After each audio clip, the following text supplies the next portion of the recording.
no titties in movies anymore, and we only see titties.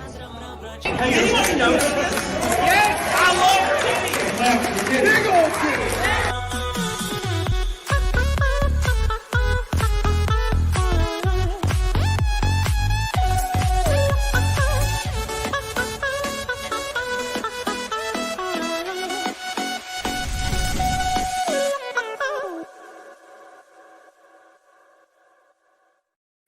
What's up, you big old bitches in chat? We're back after I took a delicious day off Monday because I didn't want to live anymore.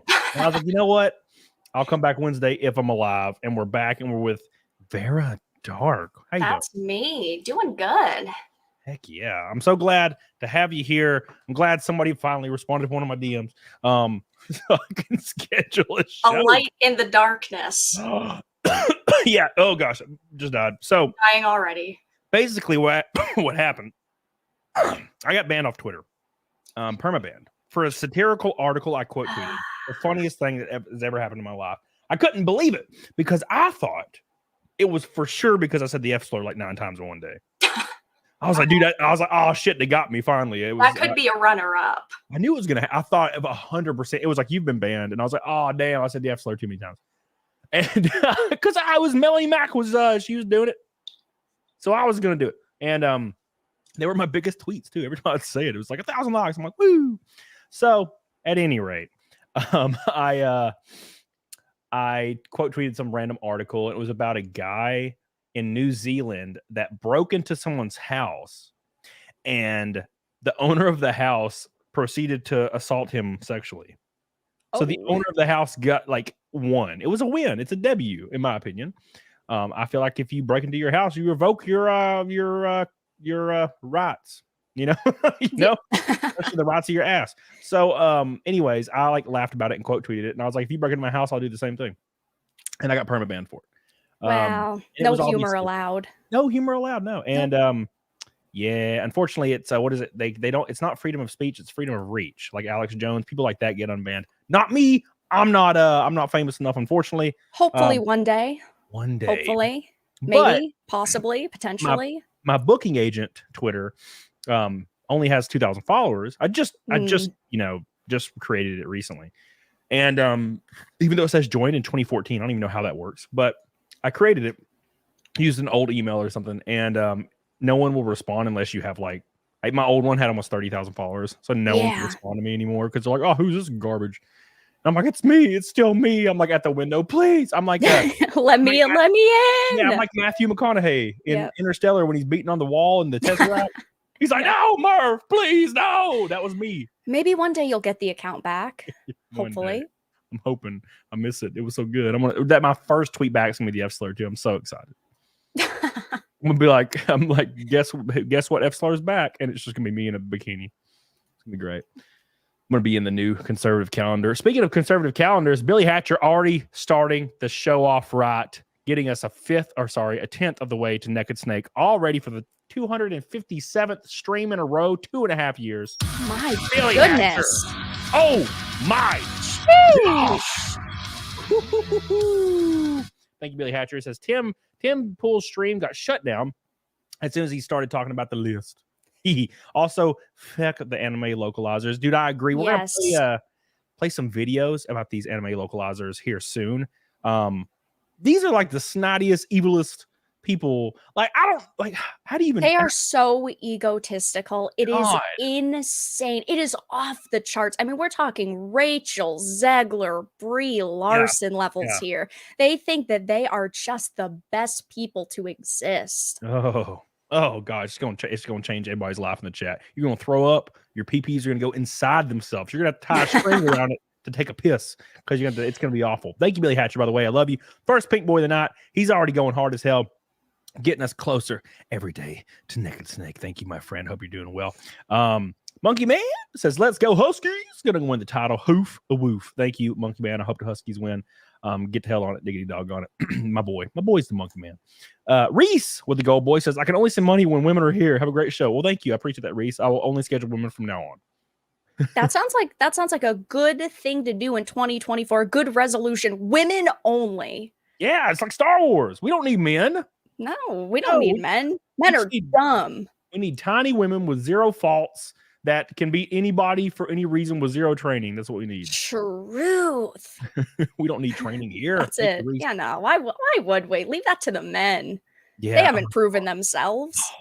Oh, dude, I know. As soon as we get on the Star Wars talking, I'm just going to be venting like I always do. Me and Chris Gore talked about it last Saturday. Star Wars is such a sad situation because there were so many good Star Wars books and games and projects, and then it all fell off of a cliff. All they had to do was get a Chad looking dude and get like a few hot chicks, give them some lightsabers, and then have some good choreography, and then be like light side and dark side. Stuff is bad sometimes. Stuff is good sometimes. Some training montages, maybe some 80s music, and it would have been perfect. Yeah. But no, they're like, we're going to do everything possible to make everything terrible. And the way I see it is, The Force Awakens was watchable, but it was still like a 6 out of 10, but it was watchable. Yeah, I thought that Force Awakens was a good basis to what could have been a decent trilogy. I'm not saying like OG level here, not original trilogy, but it could have been at least good. Yeah, there's all kinds of plot lines that they were weaving. Yeah. And then they just threw them all away. Dude, and then went, Rey, one of them. It's our woman, Rey. She's here. God, it reminds me of there's this guy that's very obese. His name is Vito, and he did a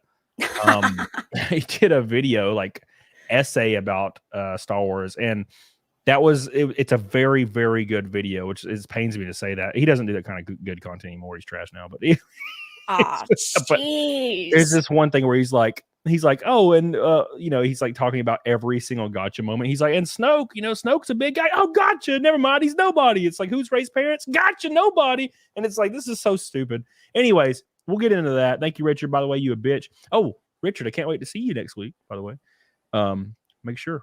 I'm staying at the Hard Rock. By the way, just to let you know, Richard, I love you. Billy Hatcher, my boy, says localizers used to be better than this when I was a kid, not woke, no buzzwords and just slight mistranslations. Now it's like they changed stuff to like gay and socialism, and it's like that has nothing to do with any of this. What are you doing? Yep. God, no one cares about your personal messaging. Okay, it's ridiculous. Well, right. I mean, it's true. Yeah, I'm writing a book right now, and in no way, shape, or form am I saying repeal the 19th over and over, even though it should.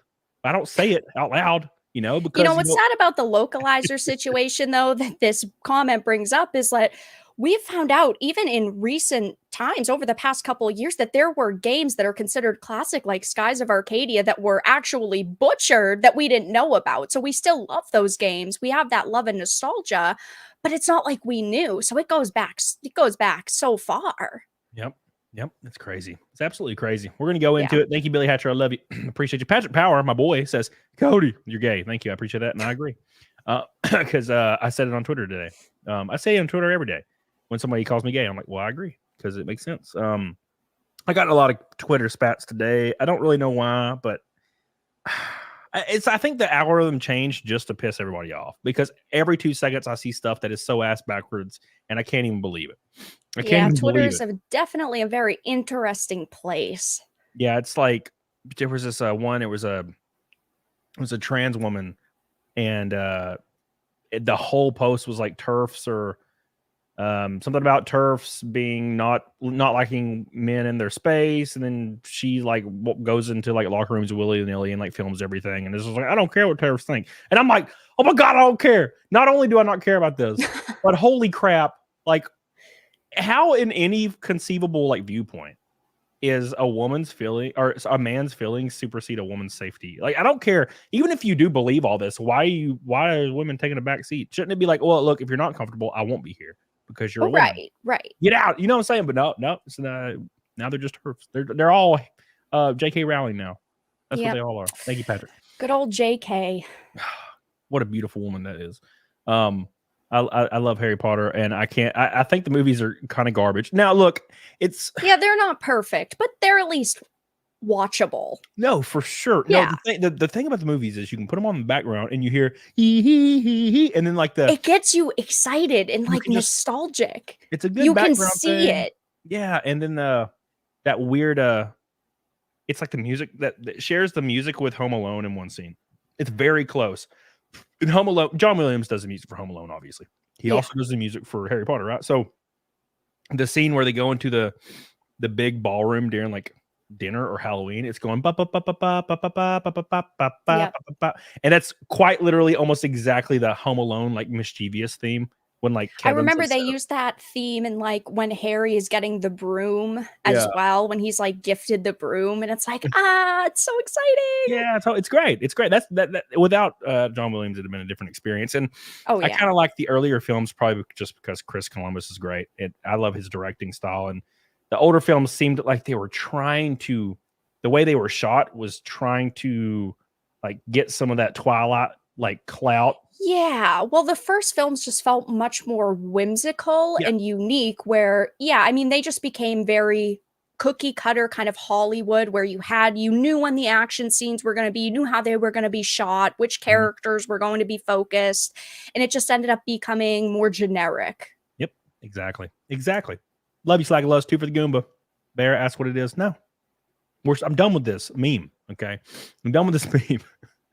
That's what it is. You have a woman on. Ask what the woman is. Every time. Thank you. Jesus Davila says, gifted one membership. Thank you, man. Appreciate you. So anyways, I'm guessing you guys in the chat have probably heard about this, but there's this big thing that kind of just got revealed recently. Something we already knew was going to, pretty much play out. So there's going to be a new trilogy of Star Wars film.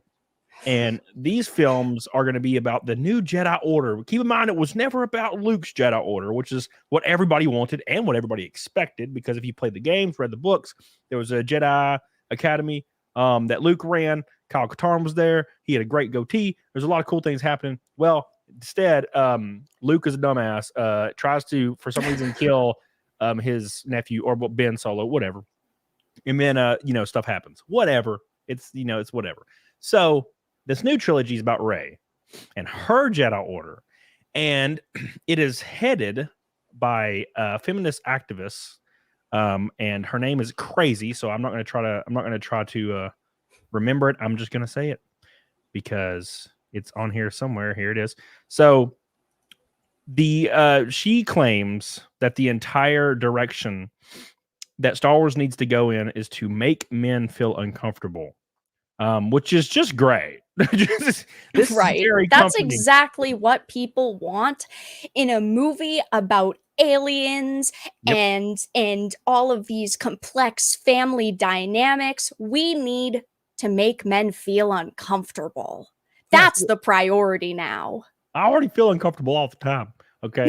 I don't need to feel uncomfortable when I'm trying to watch Star Wars. Now, I will make the disclaimer that I'm never going to watch another Star Wars film again. Unless something radically changes and maybe someone like, I don't know, somebody comes in, fires everybody, and then Critical Drinker does a review and he says it's great, then I might see it. But until then, I won't. I watched the first season, I think, of the first 2 seasons, maybe roughly, but I know I watched the first season of Mandalorian. And it was all right. I thought season 1 and 2 were decent experiences. They definitely felt like Star Wars. And that's what's so sad about everything that's happened since, of course, Lucasfilm was purchased, is just that they sprinkle in these half decent projects, making you think that they're going to change and they're going to do better. And then they drop the next project, which is absolute dog shit. Yep. And this is the new director right here. And keep in mind, this is the direction of the Rey films. We got to make men feel uncomfortable because we don't do that in every single piece of basically film propaganda at this point. But every single piece of popular film, Disney, Marvel, most of Netflix is like allegory for like pregnant women or black people, which is the weirdest thing. Like, there's so many movies on Netflix. I love horror movies. Okay, it's like my favorite genre is just like campy horror movies, and I'll be scrolling through the horror movies, and it will be like, 9 months or Parasite or Within Me, and I'm like, oh, look at this horror movie, and I'll Google it. And every one of these movies are allegories for women being pregnant, and I'm like, yep, like, okay, I get it. It sucks, I guess. It's like, one of them's called Parasite. It's like, get this thing out of me. It's like, and I'm like, I get it. Chill, guys. These creatives just don't get it anymore. They don't understand that you can't keep doing the same thing over and over and expecting people to show up and just enjoy it. It's just not happening anymore. Yeah, it's silly. So this is the director that's going to be heading the new Star Wars film. At Women in the World, of course, a conference. She is a nightmare. Look at John already. Of course, Jon Stewart's here. Jon Stewart's here to enable everybody. Here we go. What is the balance of activating a force for change, but also trying to permeate that patriarchy, that power structure? And is that a part of the calculation of your art as well, and what's been the reaction to that? Oh, absolutely. I like to make men uncomfortable. I enjoy making men so funny. Clap. Not you, just not you. Well, Jon Stewart's not really a man. So like this is the thing. This is the thing. Who wants this? Like the people. Nobody. That's the problem. The people that watch Star Wars don't want this, and the people that want this don't watch Star Wars. They just take it as a win. They take the W. There's a lady online somewhere with a tiny pink pixie cut that's like, yay, a win for Star Wars and a win for feminism, and then she doesn't see the film. Right? No, of course not. It's ridiculous. It's absolutely. It's just getting crazy. And I'm gonna find her name and I'm gonna try to say it. By the way, thank you again, Mr. Billy Hatcher. We are 1/5 of the way to Naked Snake. Oh, the new director. It's Sharmeen Obaid-Chinoy. Oh, of course it is. Yeah. Hold on. That's the closest I'm getting it. I think that's how you say it. Charmine. Yeah. Where is there? She okay. Yeah, Obaid-Chinoy. Is this the same lady? She looks like way thinner now. Hold on. There's no way this is the same lady. Hold on. Let me scroll. Oh, no, it's not. It's definitely not the same lady. That was just I was like, damn, she's like not half bad looking. And then this was clickbait. This was the anchor. And then clickbait. And this lady looks like she's been through the shit. God, it's about time. I'll comment on this after I play it because it just riles me up a little bit. Riles me up. Here we go. Let me find it. Here we go. So right here, this is the popular clip going around town. So the first woman and the first person of color to direct a Star Wars film. It's set to be released in 2026. You can say that the force is strong with this one. Here's Sharmeen Obaid-Chinoy. You know, I'm very thrilled about the project because I think what we are about to create is something very special. And we're in 2024 now. And I think it's about time that we had a woman come forward to shape the story in a galaxy far, far away. Why can't we just have a good story? This is so infuriating. What a slap in the face to George Lucas's wife. I mean, obviously, she didn't get a lot of credit for the original trilogy, but she was still an instrumental part of it. And I might not like Kathleen Kennedy, and she might have done a lot of damage to Star Wars, but she's still technically been behind all of these projects, even the very few sprinkles of half-decent content we've gotten. What a slap in the face. Well, it reminds me of that time where Marvel, it was the Marvels. And after it came out, the Marvels, I think it was called the Marvels. It had all the goofy, it was recent. Brie Larson was in it. Yeah, I saw it. It was truly, truly horrific. Yeah.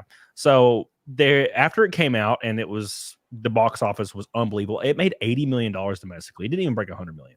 Oh yeah. And people were coming out all weirdly at the same time, like 2 weeks after the movie came out. And they were like, the Marvels, the most successful movie ever directed or something by a person of a black female, or right. It's something so specific so that you can pat them on the back and say, you did it. Congratulations. Yeah. It's like by the first black female that is 5'4" and 192 pounds.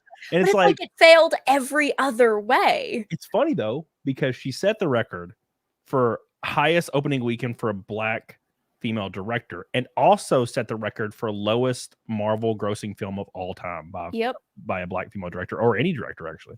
Well, right. It was first the worst MCU box office opening weekend, and then worst Monday, and then largest drop for second week, and then they ended up taking it out of theaters early and stopped reporting on the numbers because it was doing so bad. I mean, that was just a catastrophic failure. Yeah, it's devastating, and it's funny. It's hilarious. How could you not laugh at this? Yeah, and the same thing is going to happen to Star Wars. I don't care who you are. I'm not interested in seeing a Rey movie. I would be more interested in seeing a random ass trailer pop up with a dude with a goatee and he has like a scarf on and like a hood and a saber comes on and it says Star Wars 2026. And I'd be like, okay, cool. It's not about Rey. There's one positive, but even though the movie is going to be trash anyway, but like no one likes Rey. There's like not anybody. It doesn't matter how many Twitter accounts are promoted me saying I love Rey. They don't. There are fan fiction writers that love Rey. There's been several books that have been written where it's like, oh, it's Kylo and Rey, but they're like chemistry students and they fall in love. Like the fan fiction writers love them, but nobody else loves them. But even that is hilarious because they don't like the characters that exist. They just took like a shell of that character and rewrote them. Yeah, I thought Finn was like, I got the impression that Finn was going to end up with Rey the whole time, and then he just screamed Rey the whole time. And then they threw him to the side, and we're like, man, it's too bad that happened to him. What happened to him? The stuff. He just kind of went away. That was it. He's comic relief now, unfortunately. Yeah. Sadly. Very sad. Because I feel like that would have been a good direction to go, like make him a Jedi. A disgraced stormtrooper turned Jedi. That sounds cool. But that did sound cool. And I remember people really liked him when The Force Awakens came out, and that was the angle we thought they were taking him in. And then, well, I mean, obviously nothing really happened with the rest of the movies, and it just was a nightmare. Yeah. Master Farr says Daisy Ridley couldn't find work. In other words, yeah, I 100% agree. So that's what I thought when they announced the Rey trilogy. I was like, oh yeah, Daisy Ridley was like, damn, please give me money. I'm surprised that they didn't end up trying to make, or at least they haven't yet, one of the video games with her, because right now they have like 4 Star Wars games in the works. And I was thinking that they were going to try to like alter her character a little bit, but put her in a video game, because then it's, obviously there's a lot of overlap there, but there's going to be a lot of people that are like, oh, it's a Star Wars game, I'm just going to buy it. Yep.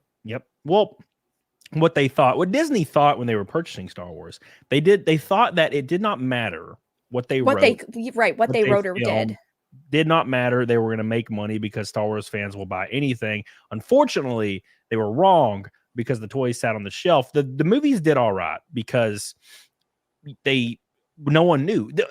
When Force Awakens came out, none of this stuff was common knowledge. When you hear like female director or female writer or female main character. Right. It wasn't as prominent as it is now. Back in the day, we thought, okay, there's a female main character. I don't care. Right. You didn't care back then because you're like, oh, the movie's good. Who cares?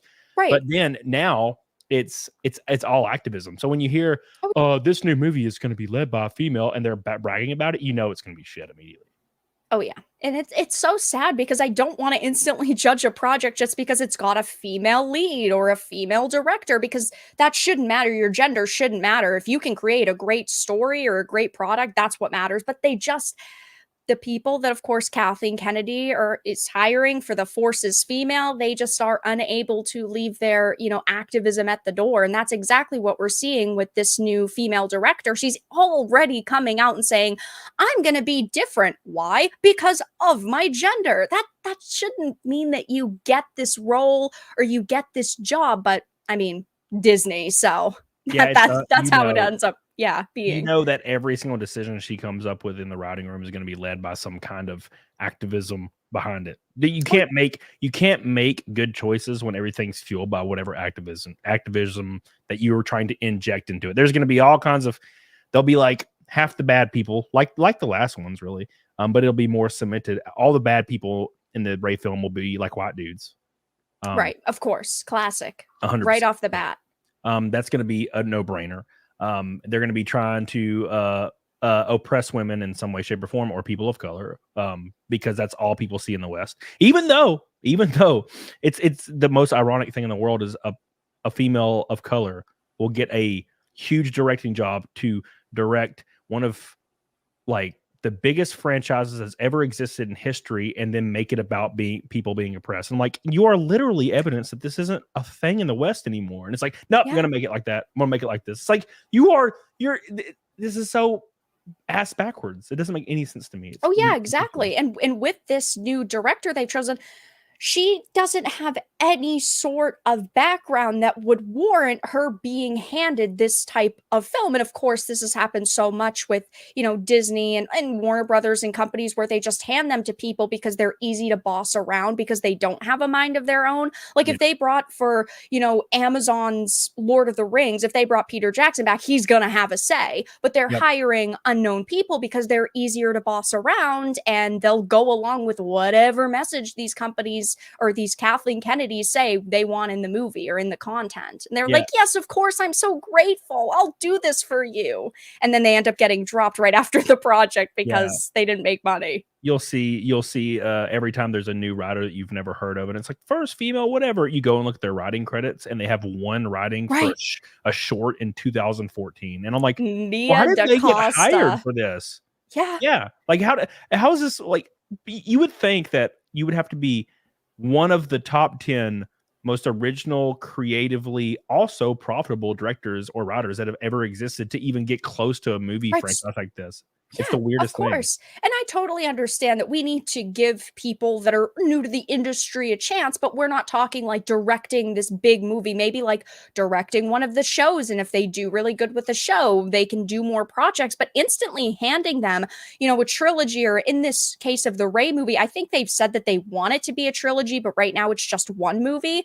Like that should not be the type of person who is really getting handed this, this job because they don't have anything in their resume to show that they've earned this. Yep. The thing is, they won't commit to a trilogy. Oh yeah, no. Right. This movie's gonna bomb so hard. Oh yeah. I think it'll be Ryan Johnson. They were gonna do a trilogy with him, and then how did that go? It is gonna be probably, I would say it's gonna be less than $250 million worldwide, which is probably, a lot of people disagree with me. They think it's going to be 400 million, but I think 250 million worldwide is going to be the number, which is going to be atrocious because its budget is going to be close to that, if not more. Well, my question would be is who the other large actors they're going to bring in to try to bump the scores up. Like if they get like someone like top tier level, like maybe a Keanu Reeves or something, if they can get someone like that, then I think the number would go up. But I don't even know if they could get a larger actor who would even want to touch the franchise at this point with a 10-foot pole. No, their management is going to be like, no. Absolutely. It's like the rumors for years have been Keanu Reeves as Revan. Please just stop the talk of Revan. I love KOTOR, one of my favorite video games ever, but please don't do that. Yeah. The only movie I liked was Rogue One. I also liked Rogue One. I didn't think it was like a 10 out of 10, but I thought it was at least decent. I mean, you knew how it was going to end, and I think that's why people hated it so much, because they were like, it's predictable. Yeah, but I mean, what else did you expect from it? But they had, and this was before. I think management was like, okay, well, Rogue One, we'll do Rogue One, and we're going to get these actors. And this was in 2016, by the way. So this is way before this was common knowledge. They had Forrest Whitaker, Mads Mikkelsen, Donnie Yen, all these pretty large, pretty, awesome actors that I enjoy. And I don't think that's going to happen anymore in these films. No one's going to want to sign on this shit, or at least their management team's going to be like, yeah, you can't, and until it's reestablished. And keep in mind, for PR sake, it's like, oh, I'm in a Star Wars film, it's a big deal. But their management teams behind the scenes are absolutely not. Because it'll destroy your career. Look at what's his face. Can never remember his name. John Boyega. Yeah. That poor bastard. He's a great actor. And I thought that he was really good. He's shelved. And then he's just shelved now. Because all they can really put him in is like BET original like productions now, because people don't want to hire him because of the failed Star Wars and Finn.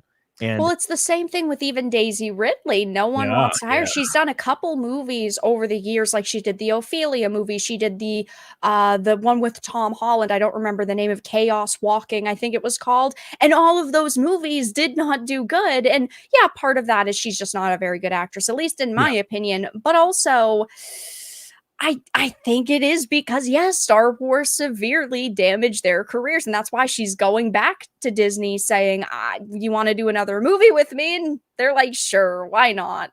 Yeah. Superstar says, and the movie cost be insane for the projects. Yeah, that's what I was talking about. The production costs will be outrageous through the damn roof. Yeah.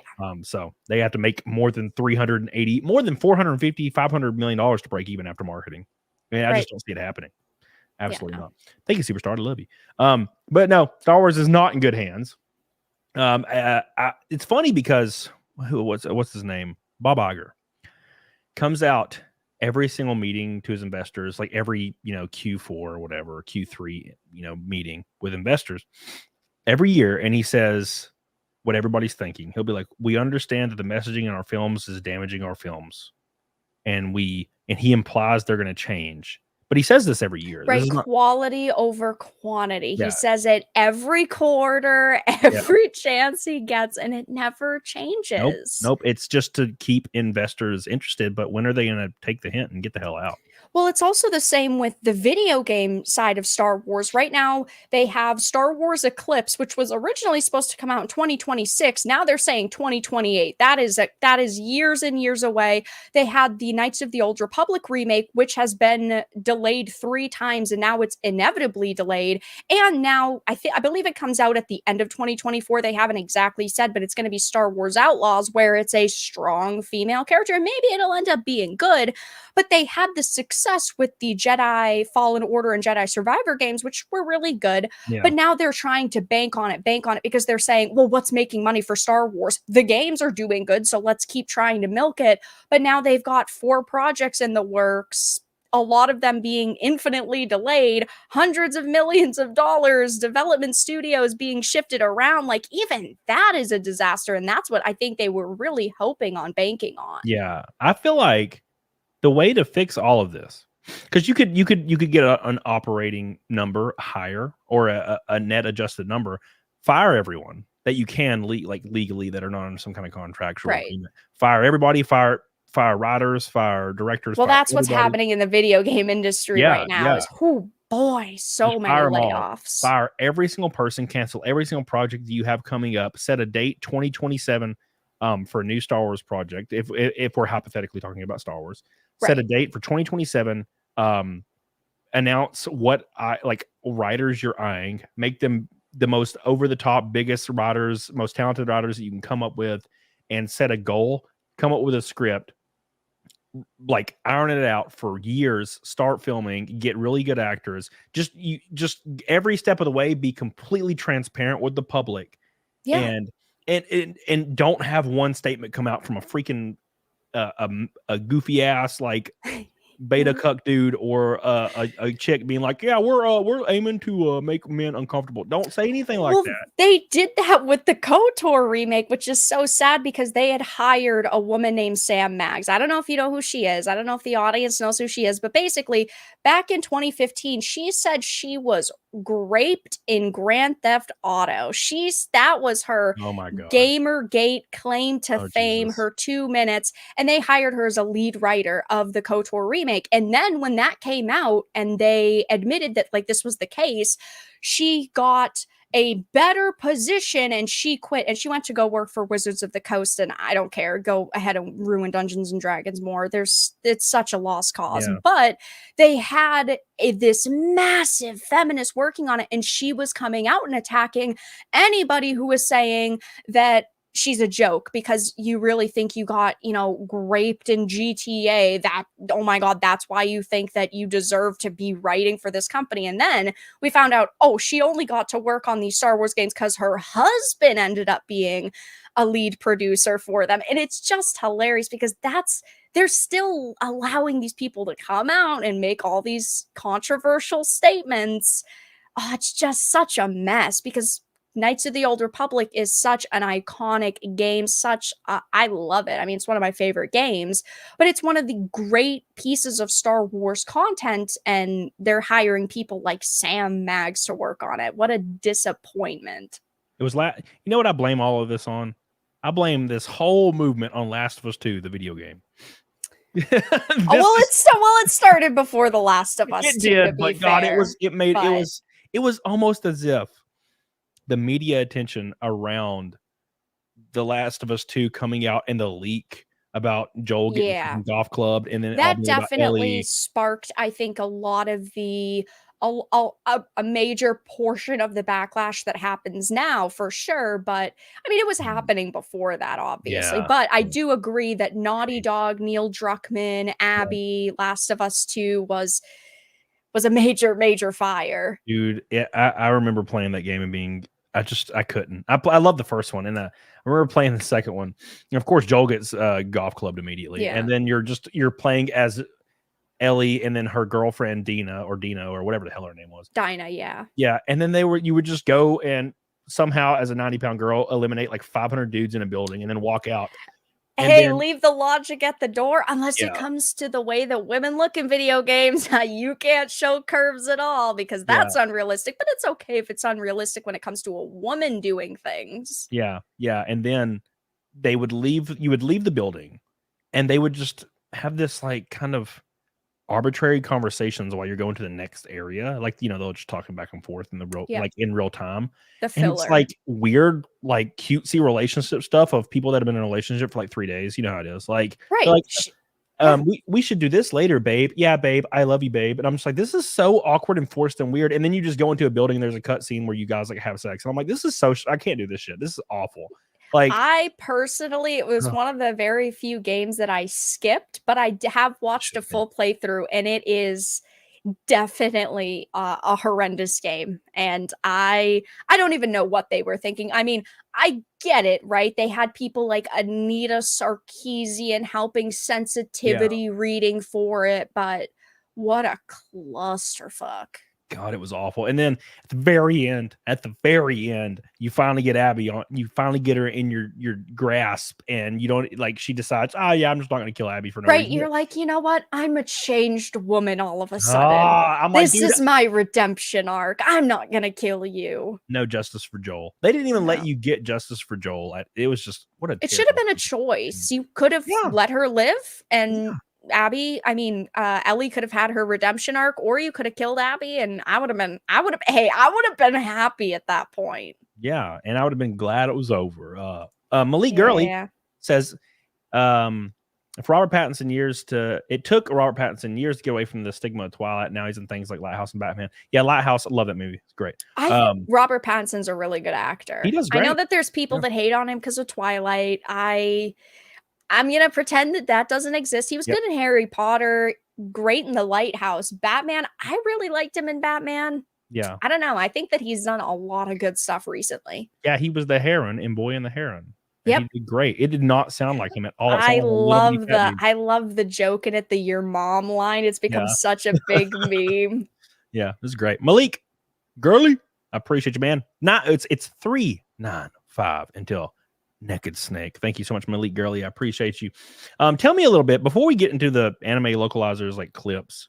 Tell me exactly, because I know you've covered it. Tell me what these people are, what they've kind of done, and what the stigma is all of a sudden around anime localizers. So we're talking going back years and years and years. So I'll try to wrap it up quickly. But recently, what has happened was English localizers started to melt down over the fact that there is this anime and manga called The Ancient Magus Bride, and they announced that they were doing an AI human hybrid simulpub where they were going to be simul-publishing with, primarily AI, translating, and then you have like basically an AI assistant who's going through the work and making sure the AI is doing things half decent.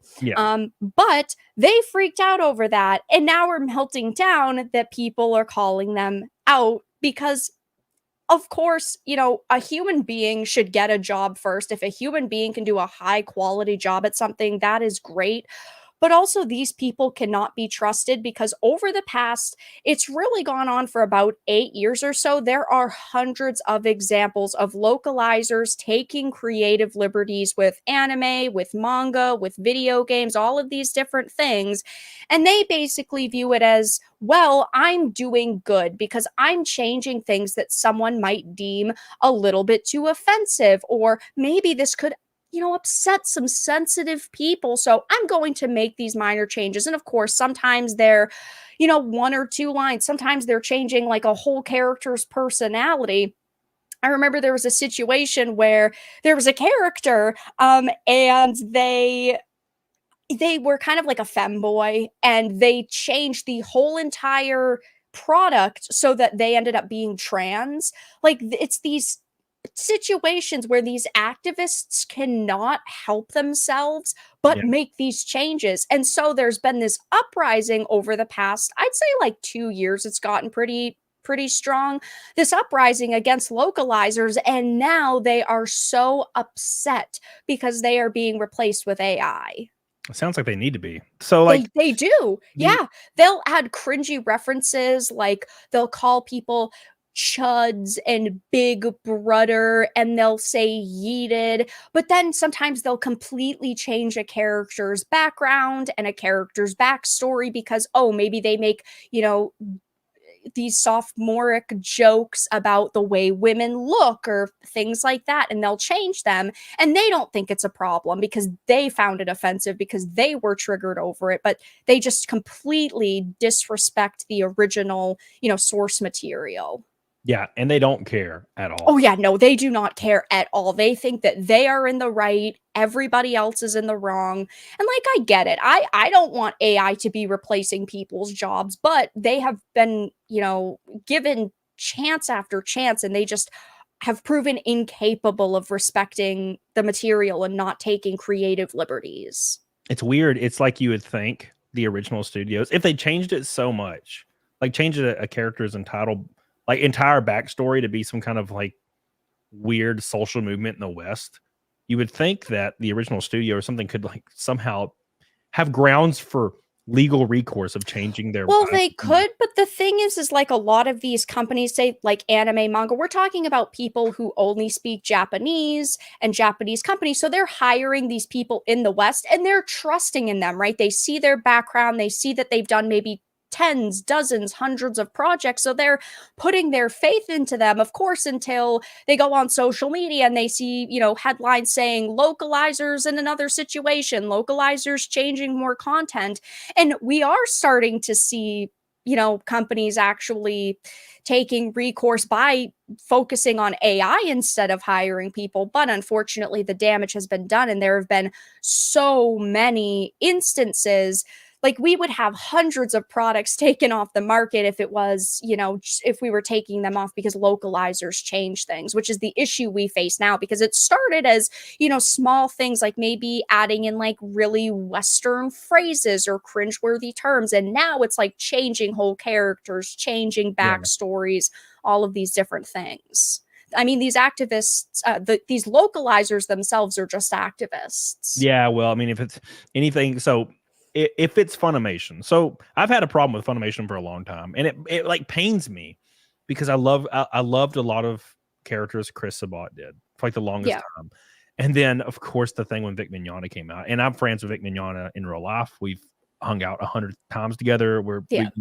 We're relatively close, not super close. Whoa, how close? We don't are make we talking out or like anything. Are we talking like hugs under the No, moon on the beach? Well, that for sure. Yeah, I mean, that's a given. No, we smoke cigars every time we go to conventions and he's there. We always smoke cigars and hang out and drink whiskey. He's a good dude. He's always really nice, and we go out to dinner every time. He seems like a great guy. He's awesome. So. And then there's this stigma, and then the Funimation, how they threw him under the bus, and they were making all kinds of shit up about him, and it just left a bad taste in the mouth. And then of course things like this happen, and I just have no respect for Funimation. And it's well, funny enough, you're mentioning the Vic situation. One of the, you know, larger kick Vickers, one of these larger women who, of course, Jamie Markey, she had started a podcast to talk about her experience with him. She's one of the people that's completely melting down over this situation. I mean, we're talking like 30, 40 replies to people a day just saying like, you're sexist, you hate women, you're an awful person. She's melting down over this situation, which is, of course, is hilarious because I'm blocked by her. I'm blocked by them all. I'm blocked by Monica. I'm blocked by Jamie, but it's funny.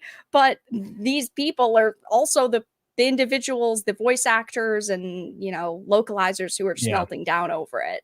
I got blocked by somebody today, unrelated, kind of related, but I got blocked by somebody today. Like I said, it's like the algorithm's there to increase engagement. And there was this trans woman, and it was like they said, no matter what we do, transphobes will always still say you're a man. And it was like we could make it indistinguishable, and they would still say it. And they were like, we could use magic and become a woman, and they would still say it. And I just commented a picture of the guy from that old, like I think it's an Alltel commercial. It's an insurance company, like State Farm or something. Yeah. And it's just the guy standing there, and it's like I just put the caption. It's like, well, you're a guy, so. Like, yeah, I saw that. I saw that. Yeah. They'll always say I'm a guy, and I'm like, look, you can do whatever you want. You're an adult, but you're a man. So it's what you can't. I mean, it's whatever. Fuck it. I mean, there's trans women out there that look great for like what they're trying to do. They look fucking awesome. Of course, and power to them. They're adults. They can do what they want with their lives. But it doesn't change anything. It doesn't change any. Like, sorry, it doesn't change reality, bro. You're like, it's fine. Like, have at it. But Jesus. Real quick, Rob. With a super sticker. I love you, Rob. I appreciate you with another gold, boy. Thank you so much, my friend. It's 375 till Naked Snake for the 257th stream. It's starting to get hard to count. Jake from State Farm, what's up, dude? Thank you, Holy Ozone. I appreciate you, dude. I love you. You the man. Outpost Nerd says, hey, Cody, many American writers, mainly Funimation writers, have flat out said they rewrite animes to push agendas. Of course they do. Of course they do. They are unapologetic. They're all extreme, and they're all radicalized, which is, it's devastating to me because people that are easily radicalized usually exhibit an extremely low IQ. That's why underdeveloped countries usually are extremely radicalized based on whatever local religion there is. And for some reason, that's creeping into the West in small circles like writing and directing. It's crazy. Thank you, Outperson. I love you. Albatross says, it begs me the question, why do localizers drench themselves in a product they hate for an audience they despise? Because they love to destroy. It's all about control. They love to destroy these people that are running Star Wars right now. The new director, she quite literally said that her favorite thing is to make men uncomfortable. She doesn't even care about the product. She doesn't even care about uplifting women in the product, because you can actually write a good genuinely good story where you have this woman going. It's like Rey, originally she was supposed to be a no one, and then of course they didn't make her no one, but that would have been such a great story to actually see someone who had no training, had no family, had no experience, and then you had 3 movies to build up her character and flesh her character out, and well, they didn't do that at all. She just was instantly OP. She was Oh, but Ben Kylo got shot with a Wookiee bowcaster. That's why he sucked. And I'm like, oh, eat my ass. Eat my ass. I don't give a damn. Thank you, Albatross. Love you, dude. I appreciate you. Ryan Parsons coming in with a $2 super chat says, need more women like Vera Dark. 0 fucks given. I agree. I'm all about it. I just don't care. I have my opinions. I say my opinions. If you don't like my opinions, that's cool. At the end of every video, I say, if you like it, give it a dislike. If you didn't, give it a dislike and leave. Yeah. Dude, that's what I say all the time. And there's somebody commented on a video of mine recently. I did a video talking about a charity. The charity was called like Soft Giving or something. Yep, Soft Giving. Yep, with Asmongold OTK. Yeah. So they keep a lot of donations, which 42%. 42%. Isn't that nice? Yeah. I wish I could get a 42%, 2.6 million bonus this year. Anybody want to give one to us? You know what? I'll even split it with you. How about that? Yeah, like there we go. I'm about to start me a charity right now. Right? It's a get rich quick scheme apparently, but I basically talked about it. And Asmongold has worked with the charity in the past. Now, I also said 100 times in the video that he likely doesn't know, and he was taking a paycheck, and it's fine. It's not, he didn't do anything wrong. I would have done the same shit probably. Whatever. And people were so pissed. They were like, thinking I was throwing him under the bus. And I was like, dude, I said I like Haslam Gold a lot. Right. He might not know anything about the situation. Yeah. And they were now like, it is of course his team. He is one of the co-owners in OTK, and many of the OTK streamers, you know, were a part of it. But at the same time, it is a little bit suspicious that he ended up blocking Jacob Wolf. He was the one who did the original report, blocking his name in his live stream chat so nobody could say his name. And he also didn't end up responding to Jacob Wolf, even though he was covering every day the Gerard completionist situation. But suddenly, you know, Jacob Wolf's name's removed from on the block list, so nobody could mention his name or ask questions about the situation, which is a little bit suspicious. Yeah, I should have talked to you before I made that video. What the hell? Anyways, yeah. So I didn't know about this, but now it's crazy. Carl Jopes is coming on my show soon, and I'm sure we'll talk about that. Because there's so much to talk about there. Such an intricate situation. Thank God for Carl, because dude, I was getting new people shit on me a lot for these when I'm trying to cover new topics like this. You know, just people that are getting recommended my content that don't know who I am, and of course, when new people see your content, like 20% of them like just hate you for like maybe your voice or whatever, your presentation. It's fine. For me, it's always the hair. Everybody's always like, I clicked on your video, thought you were an SJW, but actually I like your content. I subscribed. Well, that's nice. Thank you. I'm sorry that you thought I was an SJW because I have gray hair. So Carl posted he posted the me and Nick Ricada went over the entire call, the Carl, the Mudahar and the Gerard call. Yeah, and went over the entire thing, and Carl posted it to the subreddit of completions too. Yeah, like, thank you, Carl. Thank you for standing behind me a little bit. Right, people were ripping me apart because they're like, "Oh, this dude's redneck. Why is he talking about this?" And I'm like, "What the fuck does that have to do with anything?" I mean, I am, but still, that's why I had a lawyer on my panel to explain everything, because I'm dumb as hell. So and it worked out. Speaking of being dumb as hell, on Rumble right now, we have a $50 Rumble rant from Rakin Knight, my brother from another mother. Thank you so much, my friend. He says, Happy New Year, you gay bitch. I'm going to give him some love. Thank you so much, my friend, for the purple boy on Rumble.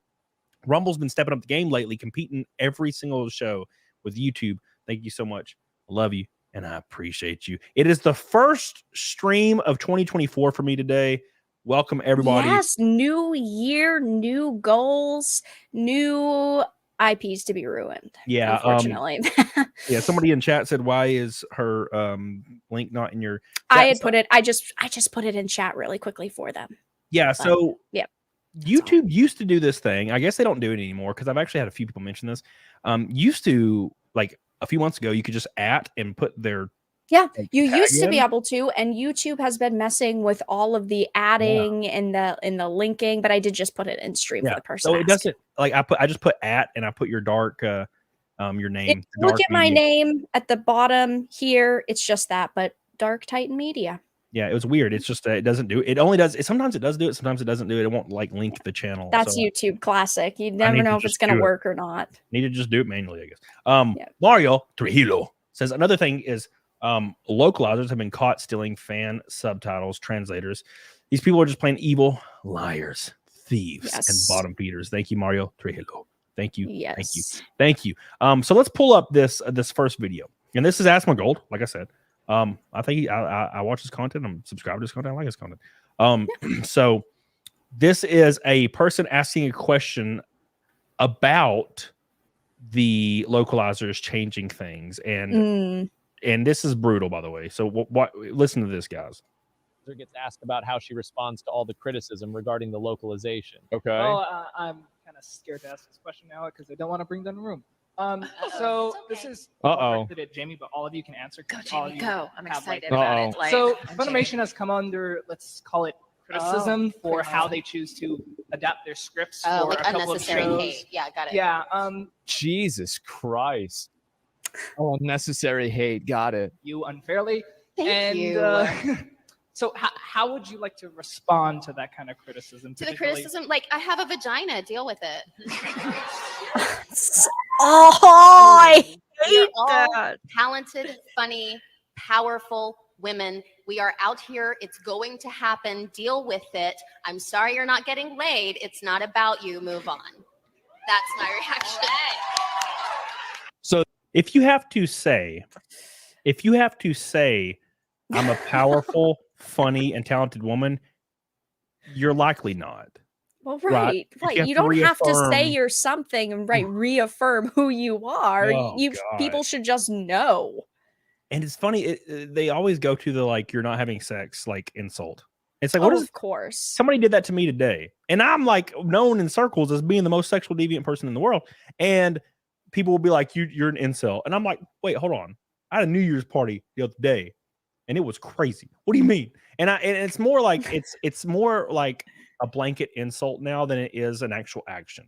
So when people say that, they just try to find a way to denigrate the person that is bringing up a legitimate point because they don't have a legitimate retort to it. That's the problem, is they instantly go to, oh, you're a simp, you're a loser, you're a cuck, you're a virgin. It's all of these things. And it used to be funny in the Xbox 360 days because it was just trash talk, but they think that this is a legitimate criticism when of course it's not at all. Yeah, somebody Slago says Camelot's girlfriend is beautiful. Some people think she looks like Pippa Pipkin. Yep. That was a good time. It was a fun time a few months ago. Where I thought I was gonna get freaking killed. I had this I had Pippa Pipkin on my show. She's a VTuber. It was a fun show. She's awesome. I know she hates me now, but it's fun. I still think she's great. Oh man, you gotta stop getting everybody to hate you. Twitter hates you. The VTubers hate you. Everybody hates you. All I did, and because I didn't know at the time that VTuber culture was like weird and like strange. And I took a picture of like one of my friends, a girl I train in the gym that like I hang out with all the time in real life. And she's a very pretty girl. She's super in shape, blonde, long hair, pretty girl. And I just put an emoji over her face, and I was like, totally not hanging out with Pippa. And it was just like a picture of her like playing with my cat. And obviously it's not Pippa. This girl is like in shape and hot. Come on. Dude, everybody, it was like viral on Twitter for 3 days. People were angry. They're like, how dare you? What did they say? They said, how dare you fake dox her or something? I fake doxed her. And they were saying I ruined the illusion because now people might think Pippa, like, what, they prefer her to look like this? Right. What it really was is they were afraid that I would break the illusion that she's not a 12-year-old and she's actually like in her 20s. And it got bad. Pippa DM'd me and was like, dude, are you mad at me or something over? And I'm like, no, I did not realize this was an issue. And then she gave me this thing about how I needed to apologize from her management, and I apologized in my own way, and then in my own way, and then she hated me even more, and now she hates me, and that's fine, I get it, but like I will say, after everything that happened, I know she's under like a microscope, and I understand that the viewers that she has, and this is what she told me in DMs, the viewers she has are fucking insane. And there's definitely a pocket of insanity when it comes to anything VTuber. And hey, I mean, all you can keep doing is apologizing. Yeah, it was crazy. What's up, Fidelio in the chat? How you doing, baby? Hope you're doing well. Yeah, it's been pretty wild. But let's pull up another one of these anime localizer videos real quick. Hold me. We're only an hour in, and oh god, I can't talk about the Epstein stuff yet. You gotta give it as much time as humanly possible. I don't want to get banned, please. So here's another one. I haven't watched this video, but I'm just pulling it up so we can like live react to it. We have 800 people almost watching. Make sure you like the show, give it a little love. I appreciate you guys so much for hanging out with you boy tonight. We're with Raken's Rumble Rant. We are 340 from Naked Snake. Thank you. In the chat, appreciate you guys. Let's pull this video up real quick. I haven't watched this, so let's see what this is about. Let me pull it up. Here it is. And it's another Asmongold clip. It's probably all from the exact same video. Probably, yeah. Just broken up. It's blowing up in Japan now? Good. So Funimation has come on your this is the original video. criticism for how they choose. Not about you. Move on. It's just doubling down. It's crazy. So it says, I didn't change the context, just acknowledging you're mad about the word patriarchy instead of denying it would help you be less honest. This person responded, says, yes, you did. It changed from people made comments, so I changed to avoid attention. to I only dress that way to satisfy patriarchy demands and change because I didn't like how I dressed. You change the context. Please stop trying to deny it. It's being silly. So yeah. So right. So this is what basically this is how they changed this translation, right? Is that what they're talking about here? Yes. So they changed the translation of the anime from people made comments, so I changed to avoid attention. They changed it in the Western anime version. The patriarchy line. I only dress that way to satisfy the patriarchy. So 100%, it's completely changing it to force a random ass like popular West woke ass narrative that no one. Well, that is what has been happening. Is all of these Western terms, Western themes, and things like the patriarchy. It's just so ridiculous, but they keep doing it, and it's like they either don't understand why people are mad, or they have realized, but because they've already gone so far, they just have to keep doubling, tripling, quadrupling down. Yeah, it's wild as hell. To admit you're wrong. Let me read what she says. I didn't change the context. Just acknowledging you're mad about the word patriarchy instead of denying would help you be less dishonest. That's the exact problem. You're superimposing your own real world. So like whenever you use modern terms that are referring to modern problems in an anime that's a fantasy world, this is a problem. Sounds like you needed to deal with the fact that I have a vagina. Yeah. I'm sorry, but like this strat got nerfed. I'm sorry, but like this doesn't hit the same as it did in 2020. Nobody thinks this. Nobody cares. Just shut the fuck up. You're part of a hate mob with literal Nazis. You probably should deal with that. Please see the Nazis in this thread. Like, how is this person employed? Because God. women. She also had came out and said that, oh, it wasn't just me that changed those lines. It's the other men that are part of it too. Why aren't the men taking this criticism as well? It's only me because I have a vagina. Congratulations. You have a vagina. I also have a vagina. I don't use that as some kind of victim card. Like, I have a vagina. I can't take criticism. It's just so ridiculous, but they keep doing it over and over. Oh, God, it's gross. It's absolutely gross. People in the chat are saying, don't talk about Epstein, bro. Don't talk about Epstein, bro. You're going to yeet my ass. Look, ain't nothing I'm not used to, man. I've been through the ringer on YouTube, getting yeeted every 2 seconds, getting demonetized and whatnot. And we're still able to persevere through Naked Snake and Fight Milk. So it's all good. I ain't worried about it. I'm just sick, like many people, of the feminism being pushed into these translations by these activists. Yeah, it's insane. Yeah. And she looks like a white lady. Is she a white lady? Yes. Of course she is. It's always a white lady every time, except for that one Indian lady working on the Star Wars film. That's different. Right. But that's Jamie Markey. She is definitely infamous, and yeah, she is a raging feminist. Oh, I've seen this lady before. Yep, I googled her ass. Yep. Oh, God, who cares? Like, I don't understand how these people care so much about Western problem. Like, this is the thing that I find so crazy about this shit is the fact that like you're employed. You lead an organization, you're in charge of all these things, you do all these things in a Western country that allows you to do so, and then you shit all over the Western country that allows you to do so and saying they're the problem. And I'm like, dude, if you were in the Middle East right now, you wouldn't be allowed to go to school or drive. Like what? But like the West is evil. Yep, the West is evil. Yep, they could be talking about extremely important things going on in other places, as you mentioned, but they're not going to do that because that doesn't really affect them. It all comes back down to their ego and them just being selfish. They don't like the way that movies are going. They don't particularly like some of the dialogue about women in these products. So instead of focusing on something that could better the life of somebody else or actually make a difference, they're more focused on themselves and what really bothers them. Oh, it makes them insufferable. It's brutal. Malik Gurley says it's okay if you miss Pippa. I do miss Pippa. I talked to Pippa behind the scenes, and Pippa was fun. I like Pippa a lot. I think about that like once a week, and I'm like, damn, I'm sad that didn't work out because she's fun. I was like, man, we could have been like legit friends. Well, but you know how it's the internet. You know, people come, people go. Yep. I was about to say what it is. See, I can't be your friend because you have Halo 3 in the background, and Halo 2 is superior. Oh well, yeah. You're gonna hear this a bunch. Boop, boop, boop, boop, boop. All right, cool. Yeah, I was closing my thumbnail maker. Yeah, so Halo 2 is superior.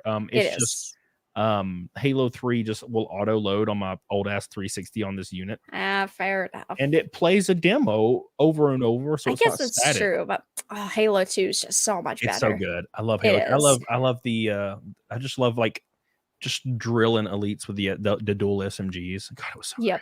And they're just like shaking like all vigorously as they're getting hit, and they're screaming, "Oh!" And you're like, "Yeah, take it, you son of a bitch." Yep. I thought Halo Infinite was actually pretty good. I didn't think that was too bad, but definitely not on the level of like Halo 1 or 2 or even 3. Yeah, I stopped after 4 because I didn't like 4 too much. It was all right, but 5 was okay, but Infinite was pretty good. It was definitely very hit you in the feels with Cortana and her basically sacrificing herself again. Spoiler alert. Yeah. The hate mobs, they're coming for me. I apologize. Yeah. 6-year-old game. It's 5-year-old game. When I kind of turn off my like brain to a video game franchise, it goes forever. So once I finished 4 and didn't really care for it, I never played another one again. Yeah, fair enough. I did play the multiplayer beta for Infinite, and I just was like, this is more of the same. And the problem with it is they just kind of dropped it. They released the story, they released the multiplayer, and they kept doing these multiplayer seasons, but they ended up not like upping the ranked, making new maps, and they've tried, but they had like this year gap of doing absolutely nothing for the game, which was just so sad because the multiplayer was actually pretty spot on, but then they just kind of abandoned it. And well, it doesn't seem like they're doing anything else with Halo, at least anytime soon. Yeah, very sad. Slyra says, found and followed VARA recently. Great content. We need more female. Cool. And now she's doing a CAMELCAST. Let's go. Yeah. I appreciate you, my friend.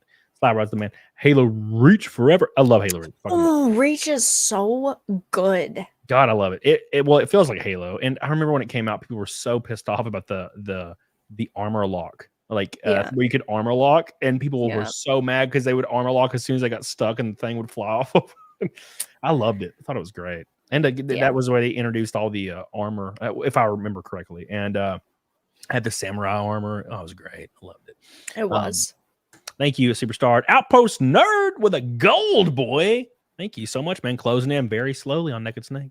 Will the streak stay alive? Da-da-dun. It got fired and Me Too'd for being too popular. The Accuser stories fell apart when put under a microscope. He was in line to be the next Funimation director and had just had a super hit with Broly. Yeah, dude, I love Broly. I love Super Broly.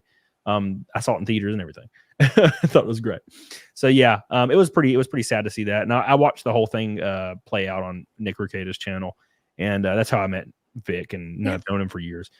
And yeah, it was sad. But Vic started his own like publication, and I went to a few of his screenings for like some new projects they were working on, and it was fun. It was a lot of fun. I enjoyed it. There was one about wolves. It was very furry-ish, and I enjoyed it. It was fun. Thank you, Outpost Nerd. Appreciate you, my friend. Yeah, I'm still hoping for a good Vic comeback, but he goes to so many cons, man. Yeah, he does a lot of stuff, so he's fine. But I do keeping himself busy, and that is what matters. That's for damn sure. Yeah. That's for damn sure. Thank you, Outpost Nerd. I appreciate you. Doom 2016. Oh, I just read that in chat. Doom 2016. Oh, what a great game. God, I love that freaking game. So beautiful. Mainly because of the music. Like, God, you can't beat that. You cannot. Did you ever play Metal Hellsinger? It came out like last year. Metal Hellsinger. It's like a Doom game, but it's a rhythm game. It is so good. The music in it is so good. The pacing, it really scratches that Doom itch. I'm looking at it right now. It looks doomy. For sure. I would highly recommend it. It's a rhythm game, so you have to like shoot to the rhythm of the music, and then you get extra combos and stuff. Fantastic. That's cool. Game. I see. It says Serge Tankian is in the game, like his music. Sounds great. They got quite a few notable bands. I don't remember off the top of my head because it was like a year ago when it came out and I played it, but definitely recommend if you like Doom. Yeah, it's fantastic. Look, see, I told you it was going to happen. Where is he at? I'm going up, scrolling up. I quit playing Halo because they introduced special pickups like armor lock, introduced too much randomness, and most shooters have gotten worse because that. See, he's saying it's Reach's fault. I love Reach. I like Reach too. Oh Jesus, I love it. So good. Does Camelot still do Fight Milk? I do. if I hit Fight Milk, we still do Fight Milk. I just I don't know if I've hit it. I did it maybe on Christmas Day. I think I did it on Christmas Day. Last time I did it was on Christmas Day. This is the last time I hit the Fight Milk goal. By the way, like the show. Thank you. Appreciate you. Big old bitches. Vera, do you like metal? I do. Oh, same. That's all I've been playing. A lot of music. I got a custom set list because I'm going to play with one of my favorite bands a few times in the U.S. this year. And Ooh, exciting! They're touring over here. Well, I had one of the band members on my show. Well, the main guy, the guitarist, and he emailed me and asked me to come on play a few shows. And I'm like, oh, so nothing good ever happens near Boston. Let me more see events near Boston because nothing ever happens here. I'm alone over here. There's never anything good. Well, it's because it's Boston. Hold on. I know. Let me look. Let me look at the shows because I know I'm doing Pennsylvania and then I'm going to do Colorado. Where is it? God, I take too many pictures, man. There's just pictures after pictures of just constantly have to be looking at yourself. No. So let's see. Texas, California, Florida, Pennsylvania, Michigan, Indiana, Illinois. Yep. Sheesh. Rip. Rip me. Damn. What a sad time to be alive. I know. Snow Rome, what's up, dude? First super chat of the year. Self-employed this year. Bears on point. Cheers. Thank you so much, Snow Rome. I appreciate that, my friend. First super chat of the year from Snow Rome. Thank you, my friend. I hope you're having a great year. It's the first CAMELCAST of the entire year of 2024. It's exciting. I can't believe it's a new year already. Yeah. I feel like 2023, it just came and it went. Yeah, Fort Myers, Cyber Chud. Yeah, so it was a big year for me. And I want to ask you about your year as well, because a lot of stuff happens in a year, because in 2022, I was doing YouTube, and that was kind of it. And then in 2023, I raced full time, my first full time year, like racing and that's super exciting. And just I started my new shows on YouTube, and they all took off. It all went really well. I had my biggest year on YouTube ever. I went to con after con. I was in a different state almost every weekend. I was like, dang, it was just a big year. And I was like, there's no way I'm going to be able to do that again in 2024. And then next Thursday, I leave for Florida for a big deal. And I'm like, damn, this is crazy. And then it's going to be a lot more traveling, a lot more shows. I got a lot of big shows lined up. So it's like, it just continues to happen. What did you do in 2023, and what was probably the highlight of your 2023? I mean, I played so many awful games this year, like Gollum, absolute disgrace to the Tolkien legacy. I know chat will instantly know the Kong Skull Island game was awful. There were a lot of good games too. Final Fantasy, Hogwarts Legacy. I played so many games this year, though. Thousands and thousands and thousands of hours. I also went on Pop Culture Crisis a couple times, which was very exciting. Very exciting experience. Mary, Brett, awesome people to work with and to talk to. But I don't know what 2024 is going to hold. Just keep grinding on YouTube. Maybe more shows, maybe another CAMELCAST in the future. And who knows, just continuing to harp on localizers, the mistakes that are going on in the gaming and entertainment industries, and seeing what can happen. Maybe things will get better. Who knows? Probably not, but maybe.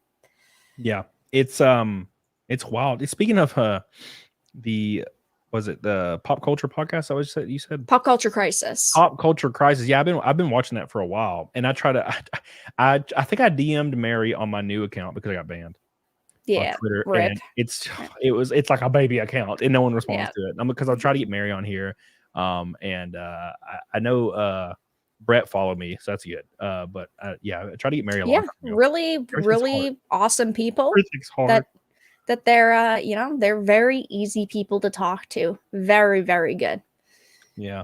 Mal Cherry on Rumble said, I laugh when I see LGBT people on X talking about how anime isn't representative of them. But if you look at many old anime, trans gay people are present. Tekken Blade, Macross 2, Fuji. God, they're all so hard to say from Alabama. Malcherian says the difference before is that their sexuality wasn't the only thing about them. That's the most common, like the most common known thing about people like me. I don't care what your sexuality is, what you identify as long as your characters went in real. And for example, and a lot of people disagree with this opinion, but it's fine. Evil Dead Rise. I enjoyed Evil Dead Rise because, and now also I just enjoyed the movie in general because it was, it was fucked up. Now it wasn't really comedy based, and I don't really mind about that. I enjoyed the film, but there's a trans character in the film. It's a trans man, and they were not special. They were not hyped up. There was never a scene where it's like, I'm always oppressed. They just brutally get killed in the most brutal fucking way. And they're not spared. They don't have plot armor because they're trans. They just get killed. And then the other daughter, the older daughter is, I think she's gay. I don't really remember. She looks like she might be, but I don't remember actually. It might have not even said it, but I think it's implied that she's gay. Yeah. Brutally fucking killed. And that's what we need in entertainment. Just because you're a woman, you're a person of color, you whatever your sexuality is, that should not be the only factor about a character. And you shouldn't instantly have like plot armor because of it. And unfortunately, that's what we're seeing in so much entertainment right now. I mean, these companies with like race swapping and gender swapping, they create so much tension, and they think that it's going to make them money. Like, oh yeah, we have all of these different types of characters and we gender and race swap characters, or we're highlighting their sexuality.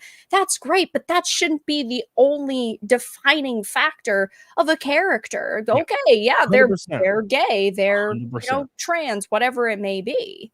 Yeah, it should not be the defining factor at all. That should only be one small descriptor of their personality. Yeah, and you don't even have to mention it. You can be pretty obviously trans and just don't make it the whole purpose of the character existing. You know what I'm saying? Right. Like if you have a lesbian couple, maybe they just hold hands, but you don't need to have this like big romantic scene where you're like, I love you and I'm your lesbian girlfriend. Yeah. And we're like, just have them hold hands. Yeah. Have it be that. Then it wouldn't matter because it'd be like, okay, that's natural. But instead they're forcing this in the entertainment, which is the major issue. You know what's another great example of that is I think it's called, it was the Halloween film from last year, or from the year before last. It was called like Halloween Kills, maybe. I don't remember. Yeah. And there was the guy that plays Stewart in Mad TV back in the day, and he's in like a gay relationship with a man, and they don't talk about it. They're just in the same house, and they're obviously in a relationship. And then Michael Myers comes in, and there's a lot of like comedy like in these scenes, and then they just get brutally killed by Michael Myers, and it's fine. And I don't know if you remember this, people on Twitter were up in arms that the gay people were killed by Michael Myers. Yep, they're always up in arms whenever a woman has to be killed in a story, or a person of color goes through some kind of dramatic event, or it always has to be something. There's always some kind of outrage just because the character was written. First they complain that there's not enough women or people of color, but then they also complain that those women and people of color, or gay couples, they actually have to be part of the story and have something happen to them besides them just stand there and just exist. Yeah. And I enjoyed those. I think those are my favorite characters in the whole movie, was those gay dudes, and they were fun. They were like, they had good chemistry, and then they just dies, and it's fine. It wasn't like about being gay at all. Snafu says, Cody, I don't donate a bunch anymore, but I got K or G Combi to get at least 10 minutes of airtime with you. But I won't. 10 minutes. That's all. Damn, that's brutal. Also, Happy New Year. I appreciate you, Snafu. Thank you, my friend. Damocles of Syracuse says, drag her fuzzy butt to Pennsylvania. Get her away from the games. But the games, games are important. I'm still in my cope phase that Elden Ring DLC is going to come out on the anniversary on the February 25th.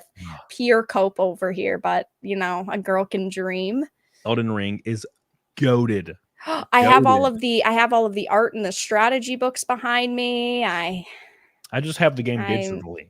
Well, that's all right. It's A for effort, but I stopped doing physical after I left GameStop. I bought a torrent plushie as well. Elden Ring is just the GOAT.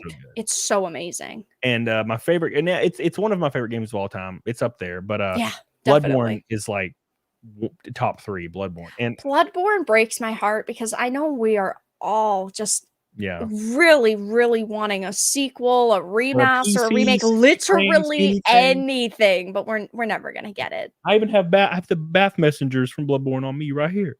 Oh, With their little it's top so hats on and good, shit. but I just think that we're all kind of It's never happening. yeah, we're all hoping for something that's not gonna happen.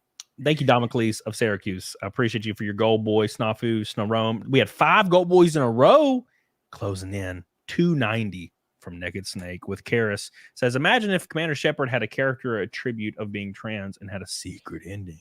Ooh. Hey, Karis, I love you. By the way, Karis, you're gonna be there next week? I know you text me. I'm just asking, making sure. Because I have to put people's names down. Thank you, Karis. I love you. I appreciate you. You're goated. You're the man. Thank you. Thank you. Thank you. So yeah, Carrie says with horror movies, I don't really care who lives. I just want someone to live. One of my favorite horror movies of all time is As Above, So Below. When it comes to found footage, As Above, So Below was such a it was shot in such a unique way, and I thought the pacing of that was great. Yeah, it's so good. I don't know if it's just like my morbid curiosity with Paris and the catacombs, but I thought it was really good. Obviously, the ending was very different from the rest of the movie, but yeah. So I enjoyed it. And it's my favorite found footage movie for sure. But definitely. My favorite horror movie is Autopsy of Jane Doe. If we were talking more modern, that stuff. one was so good too. And I remember they said that they were going to do a sequel, and I was just internally cringing because how do you do a sequel without it being because the first one was so. It was because you weren't expecting it, right? So it was very ominous. And I feel like a lot of horror movies now they don't do exactly what that movie and also As Above, So Below did. Yeah, Carrie said I just want one person to live. And As Above, So Below, 3 people lived, and the random camera guy lived. Like that guy had 0 plot armor and lived. Yep. How did he live? It's crazy. I don't know. Superstar says, I'm waiting on my copy of Soul Calibur 2 for GameCube. What a great game. I was always Siegfried every damn time. Siegfried always. In every iteration of Soul Calibur, I was Siegfried. And I always got my ass beat because I sucked at it. I was good at Mortal Kombat 9. Not good at Soul Calibur. Thank you, Superstar. I appreciate you, my friend.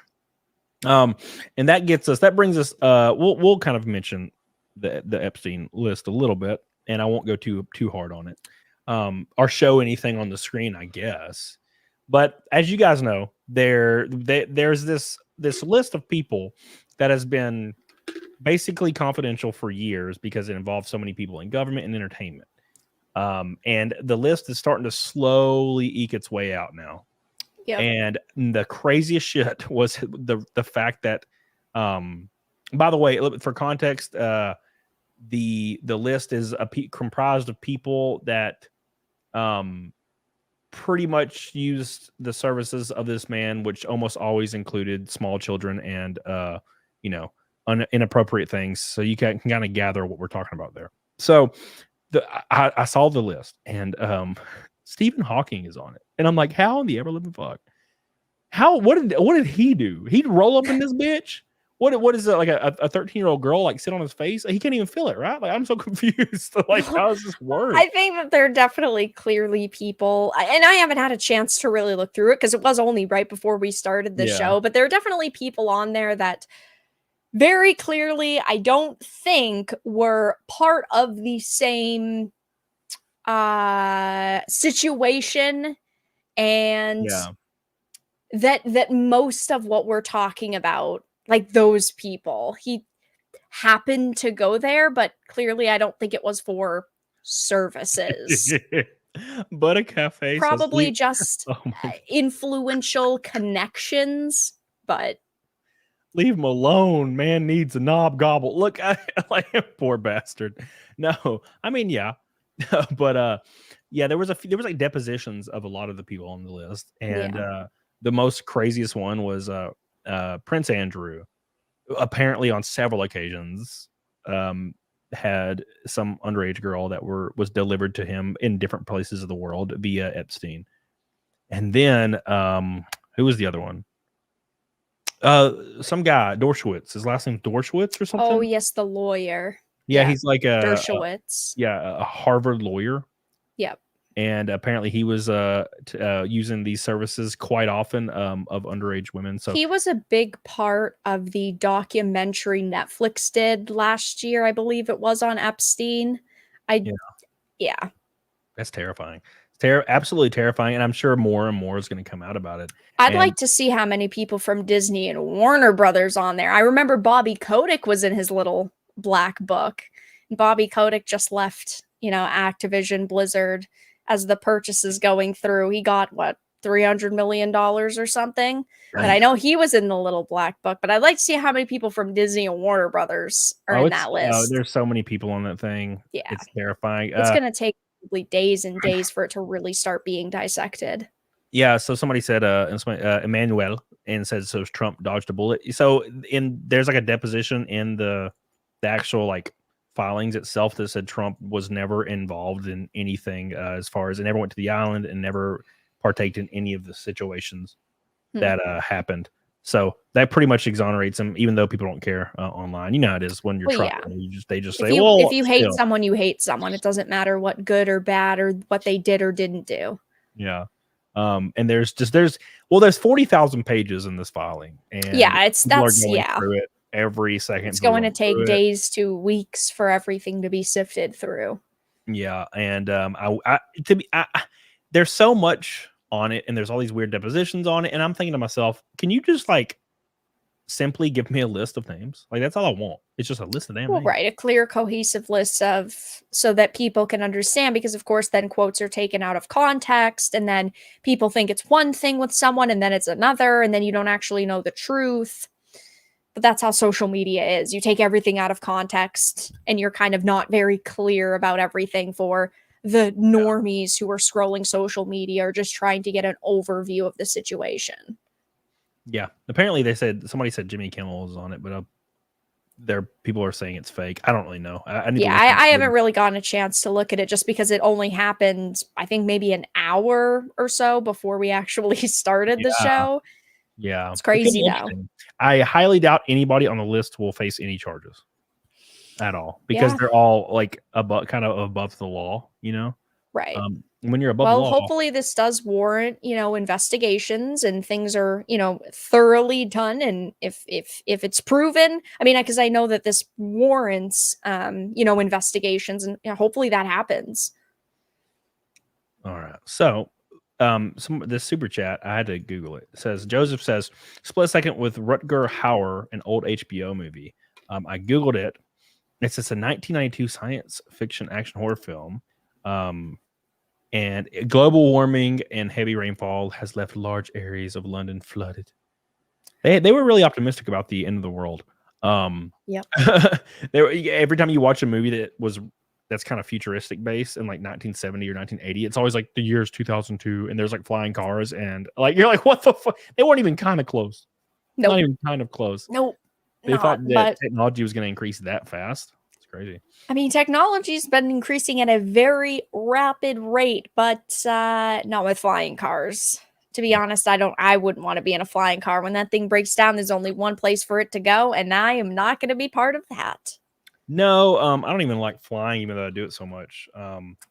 It's kind of the taking off and the landing. I've gotten used to it. I do it like 100 times a year, but I have never been on an airplane. I take trains. Really? Wow. Yeah, that's what I do. Oh, there's no way. I'll literally have to be in North Carolina on a Saturday and then Monday be at a con that's like in Texas. There ain't no driving happening. You know what I'm saying? Because I have to drive from my house I would have to drive from my house to North Carolina, which is, if I'm going to the East Coast of North Carolina, it's 13 hours. And then if I was going to drive to Texas, that's like 18 hours. And then I would have to drive back after the con. That would be like 60 hours of driving in like 5 days. I would literally put a gun in my mouth. Yeah. And I do it so often. Now there was like 4 races in a row last year. And so I had to go, and like 2 of them were on the East Coast of North Carolina. One was in Virginia. God, I couldn't even imagine driving all that. Oof, yeah.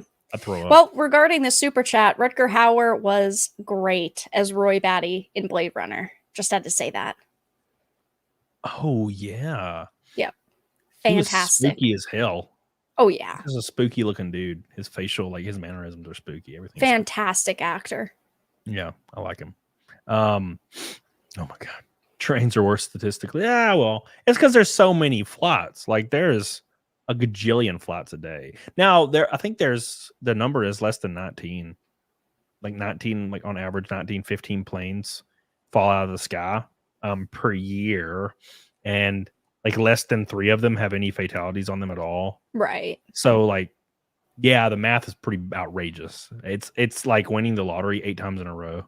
Like that's technically the odds. So yeah, but still, it's nerve wracking when you're taking off and you're going 200 miles an hour and like your ass is like in your throat, and then you land and it's raining and windy, and you can see that the freaking plane. You can look at the window and see the plane is coming in at like a 45-degree yaw because of the wind.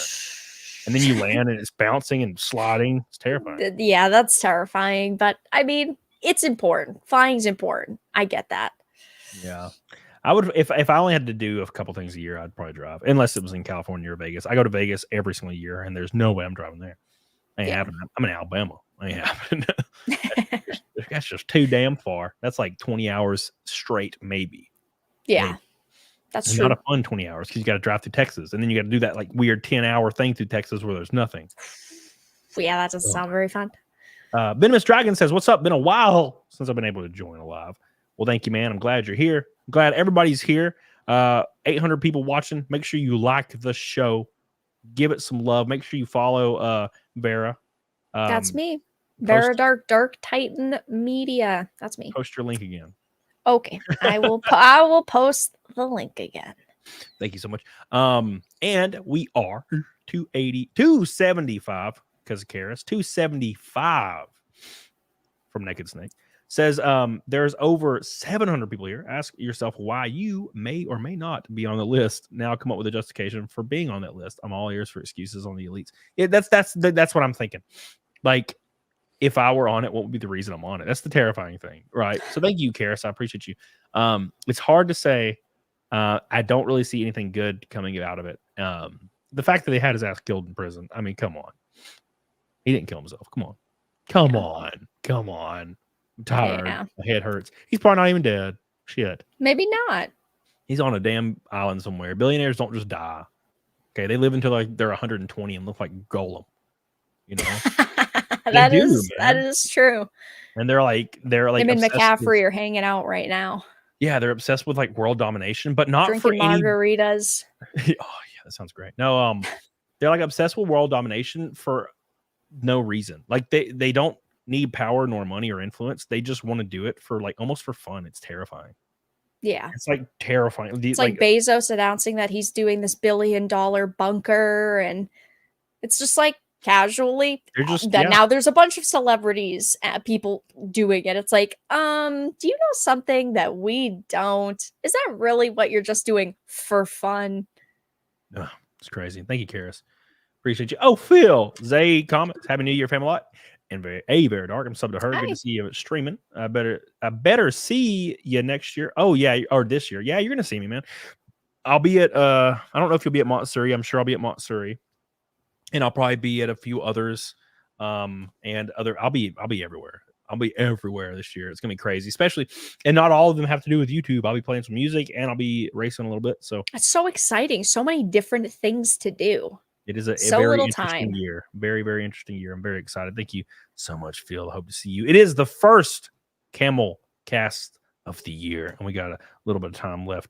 We're going to keep talking about random shit because I haven't asked you anything about your YouTube yet, which is what I usually ask first, and I never did that. Well, that's okay. So, like, what made you? When did you start, and what made you start like doing content creation? Well, I dabbled a little bit in like 2018, 2019. I was a Yu-Gi-Oh! And trading card game player growing up. And of course, I was an avid gamer and reader.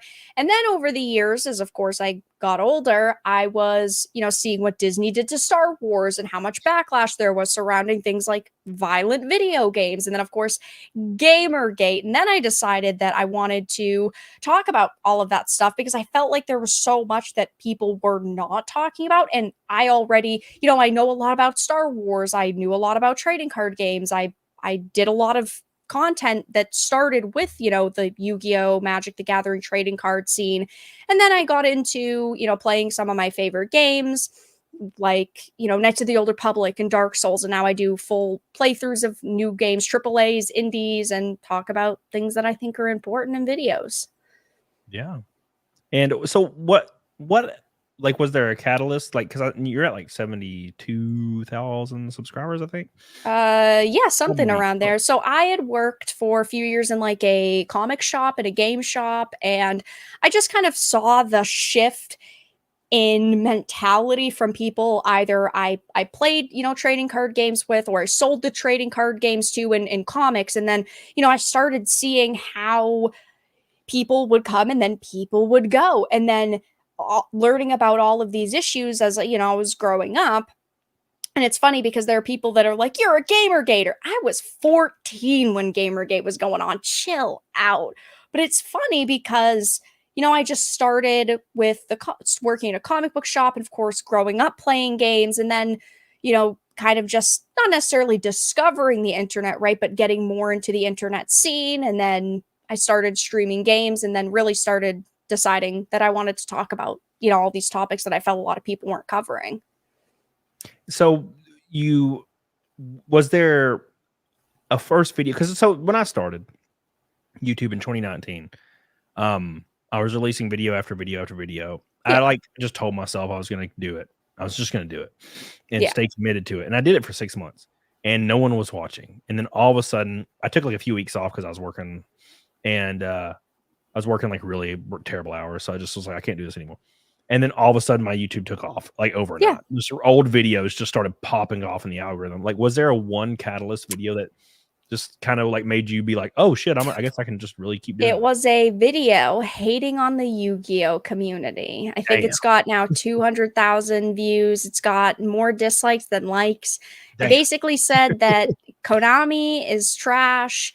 Unfortunately, a lot of the direction they were taking the game in was just not very good. I felt the community was not very good. And the first video that blew up was, I hate Yu-Gi-Oh! And here are the reasons why. And I mean, it got a lot of views, but, you know, I've been on YouTube for a couple of years now, slowly but surely working up, you know, subscribers and making content on all these different topics. But it definitely was the I hate Yu-Gi-Oh! Videos. Yeah, that is where it all started for me. And then it turned into, you know, Magic the Gathering that's actually trash. Because in that video, I defended Magic the Gathering because it was still not bad then. And well, now Magic the Gathering, Wizards of the Coast are trash. Yu-Gi-Oh's actually kind of better.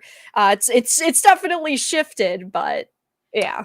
So mine GameStop. Yeah, it was just me. It was my first video I ever did, by the way. Yeah. And it was just like, I worked at GameStop 11 years. Here's my story. And it was me like unscripted talking about random shit. And I had to film it like 4 times because I had no idea what I was doing. And I used the front facing camera on my phone, on my old like Samsung phone. Looked terrible. And no lighting, nothing like that. And but I used a vocal mic I had for music, and that so the audio is okay. And it just randomly hit 1 million views in like 2 days, and it was like 6 months old at this point. And I was like, holy shit! So I just started putting out GameStop videos, obviously, because that's what worked. And then of course stuff slowed down. You know, I hit 100, and I think I was at 120K maybe, and subs after like doing GameStop videos for a while. And then I released a video that randomly, because I had a mod meetup, and I released a video talking about like not having friends. I was like, I'm 31 years old and have no friends. I do remember that video. That shit over, like I posted it, and 2 days later it had 1 million views, and now it's at like 2.5 million, and it's like I think it's gained me 40K subs just that one video. It's crazy, but you know that's YouTube. The things you don't think are gonna blow up, people either resonate with or they want to absolutely destroy you over for your take, and then you end up with a video like that.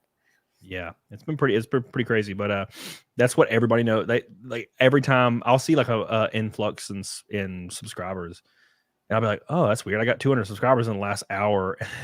And I look, and of course, Abba and Preach made a video about me crying. And I'm like, fuck. Like, I hope they're nice. And they're always nice. I mean, Asmongold made a video about it like a year ago. And he was super nice. And I was like, cool. Like, at least they're all nice. They're not like terrible about it. And now you have tons of friends. Yeah. And you have a good sized channel. You've got a good community. And that's what matters. Yeah, it's been awesome.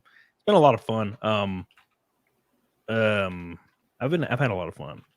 Yeah. With the YouTube. That's what it's about. All right, cool. I was just typing something in my mind. It was like melting. Super chat. Kyle Barkal says, "Are y'all looking forward to Dune Part 2? I'm going to be rereading it. So I didn't watch the first one, and I need to because apparently it's fantastic, and I feel really stupid. I wouldn't necessarily say it's perfect or fantastic, but it is good. It is a good piece of cinema. It personally makes me a little bit sad because it is Dune, but it's very Hollywood cookie cutter Dune. I'm a big fan of David Lynch, though, but I thought that it was pretty good. I think Timothée Chalamet, even though I hate him, I think he did a good Paul. And Zendaya, she's also pretty good at it. I mean, they have a star-studded cast, Jason Momoa as well. I'm looking forward to it. I'm definitely going to watch it, but it feels very Hollywood Dune, which is just not what I personally would have liked out of it, but it wasn't bad. I definitely recommend giving it a watch. I mean, of course, the books are always superior, but yeah, I can't read. No, I can't read. I don't read. It's not one of the things. Not one of my interests. No, there's this funny clip that was going around on Twitter. Carrie in my chat. She's in my chat. Right now. I saw it. Yep. And I was like, and you were yelling at her about reading. Yeah, because reading. Yeah, it's funny. Yeah. I was talking about like dating and like Tinder, and I was like, the unfortunate truth you find out about women, modern day women, is they don't have interest. Like their interest is, it's like TV. It's like Netflix and wine is their entire interest. Right, because it's like TikTok brain. Right, and they've never had to. Build a personality, and this usually applies to women that have been attractive their whole life. Like they've never had to build a personality. Personalities are built through strife and conflict. They're not built through just fucking nothing. So of course, beautiful women that have been beautiful their whole life have had no reason to do anything to bridge that gap and fit in. They already fit in because everybody liked them because they were hot. So you run into a lot of those women when you're in the dating scene because since they don't have substance, they usually end up being single in their mid-20s. And so Tinder is full of these women. And I'm like, it's so hard to find a girl with interest. And then Carrie in the chat's like, we do have interest. And I was like, name an interest. And she said reading. And I was like, look at all the books that are behind me. I have a whole shelf right up there dedicated to Tolkien. Look at that shit. Look at that shit. That's all books. That is all books. Stop being a loser. Be a chat and read. Come on. Be a chat and read. It was so funny to me because it's like, it's like hold on, aggressive. Choose how, dude. I've never done monetization before on a stream. I'm trying to do stuff. So yeah. So anyways, fake reader Vera. That's definitely a theater. Fake reader. Fake nerd. So January 3rd. Yes. All right, let's see if this works. I'm gonna hit done. All right. So anyways, I was like, so reading, like that's not an interest. I mean, it is an interest. It's a big interest. No. Yes, it's like saying you're interested in walking. Like everybody can read. Okay. Okay. How many? Not in Oregon, but how many books did you read last year? Oh fuck, 0, bro. Because reading sucks. No, there's a reason why. Chads read. Be a Chad. Come on. TV was invented so I don't have to read shit. But it's completely different. It's completely different. I have the closed captioning on my TV. Okay, I'm still reading. I'm still reading the words of the screen. It's not the same though. I don't know. I just didn't you say you were writing a book? Yeah, I don't read. So you're gonna write a book, but you're not gonna read. I'm not gonna read the book. I'm just gonna write it. If you don't read one book this year, we're all canceling you. You have to read one book. I just think it's silly. Kyle Brokaw, thank you, my friend. Michael Capola, it says it's your first super chat on YouTube. Is that true? Holy shit, dude. Great work. First member. Do you know Timcast IRL? They were live streaming earlier, talking about the whole list, and not even halfway through the stream got cut. A coincidence? I believe not. Yeah, that's why I've only touched on it a little bit, because I'm not trying to get banned, because Tim could get literally pulled from every platform for the next 20 years and be able to still pay his mortgage. If I got pulled I would be fucked in like 2 months. So I think after a few days it'll probably cool down and it'll be easier to talk about. But I think because everybody is so heated over it right now, and there's a lot of like out of context screenshots going around, it's just kind of a very very heated topic that you have to only touch on, and you're gonna get the boot, which is unfortunate because that's YouTube. Yeah. Oh, you know what's actually okay? So yeah, somebody in the chat bring up a good point. I don't read. I do listen to audiobooks when I was driving last year when I was hauling my race car. Oh yeah, that's fine. I mean, that's still consuming a book. Consume. Thank you, Michael. I love you. Death Trout. There's a difference between knowing how to read and enjoying reading. Yes. No. No one enjoys reading. Okay. Oh my gosh. Nobody enjoys reading. So silly. Thank you, Death Trout. I appreciate you. Thank you so much. I love you. What the heck? This says let's celebrate their 10th super chat on a live stream. That's weird. YouTube's really trying to be detailed here. Yeah, YouTube's trying to pump you up so that you give them extra recognition. God, it's crazy. This is Fidelio's 10th super chat. It's apparently Fidelio with the first orange boy of the show, getting us a red boy from a rainbow night and getting us officially past finally halfway to Naked Snake. 230 away, Fidelio. Thank you, Fidelio. I love you. Woo! Cody couldn't write a paragraph to save his life. Bro, I have written... Write a paragraph right now, live, on stream. I have written 3 chapters of my book already. Write a paragraph. And my editor's already looked through it. It's fine. Thank you, Fidelio. I appreciate you. I got an editor. Okay. It's real. This is real life. Yeah, it's going to be fine. It's going to be totally fine. Thank you, Fidelio. It'll all be okay in the end. I'm going to say it was written by Stephen King so people think it's real. They don't just think it was written by a Trailer Park Alabama man. Thank you, Fidelio. Appreciate you so much. I love you. Thank you. I miss you. You perfect jawline bastard. Thank you. Oh, Fidelio, I thought about you the other day. I was watching this movie called A Million Miles Away. And it made me think about you. Because like every scene is like they're coming from like a migrant farm and then coming back to the US. It's great. It's great. it's all like just Hispanic kind of culture. So beautiful. Watch video. I'm not even Hispanic, you motherfucker. Oops. It's a joke, Fidelio. I'm joking. Love you. Chaos Smash says, read at least one Lord of the Ring book. Nah, bro. Please. I've got like 20 copies up here. Come on. You at least need one. Why you got 20 one. Copies? Because it's amazing. I don't It's understand. such a heartfelt story, complex characters. But what is that? What does the 20 copies have to do with the story? Well, because people love it. People love Tolkien. There are so many books. It's such a vast, expansive universe. Oh, it's like they're different editions though, like first. Yeah, edition? there's tons of different books. Okay, cool. I'm just making sure why you had so many. That's all. Thank you, Chaos. I appreciate you. Carrie says in the chat, Cody, reading is knowledge. No, Carrie. See, you look at reading in a different way than Vera looks at reading. You can look at reading the same way that one girl that took the IQ test looked at like degrees and then she finished last. You ever see that video? It's brutal. So there's this I forgot about that video. God, there's this video, and I'll summarize it real quick for the chat. There's like 6 people, and they take an IQ test, and all of them are just they have to rank who they think is going to be the smartest in the IQ test. And this girl ranks like there's a guy that's a Marine that never went to college or whatever, or he has an associate's, I don't remember, and she ranks him last because he's a Marine. And she ranks herself second because there's an Asian. So she puts the Asian first. She ranks herself second. And then she starts giggling as to why she ranked herself second. And she's like, yeah, I'm a master's. I got my master's PhD. I work in a science lab, and starts like cheering herself on. And it's the cringiest thing I've ever seen in my life. And then she finishes dead last in the IQ test. Yeah. So no, reading doesn't just mean you're smart. I can read. Well, reading doesn't just mean you're smart, but reading can make you smart. I can read. I just don't to read. Thank you, Superstar. I appreciate you. Seems like work to me.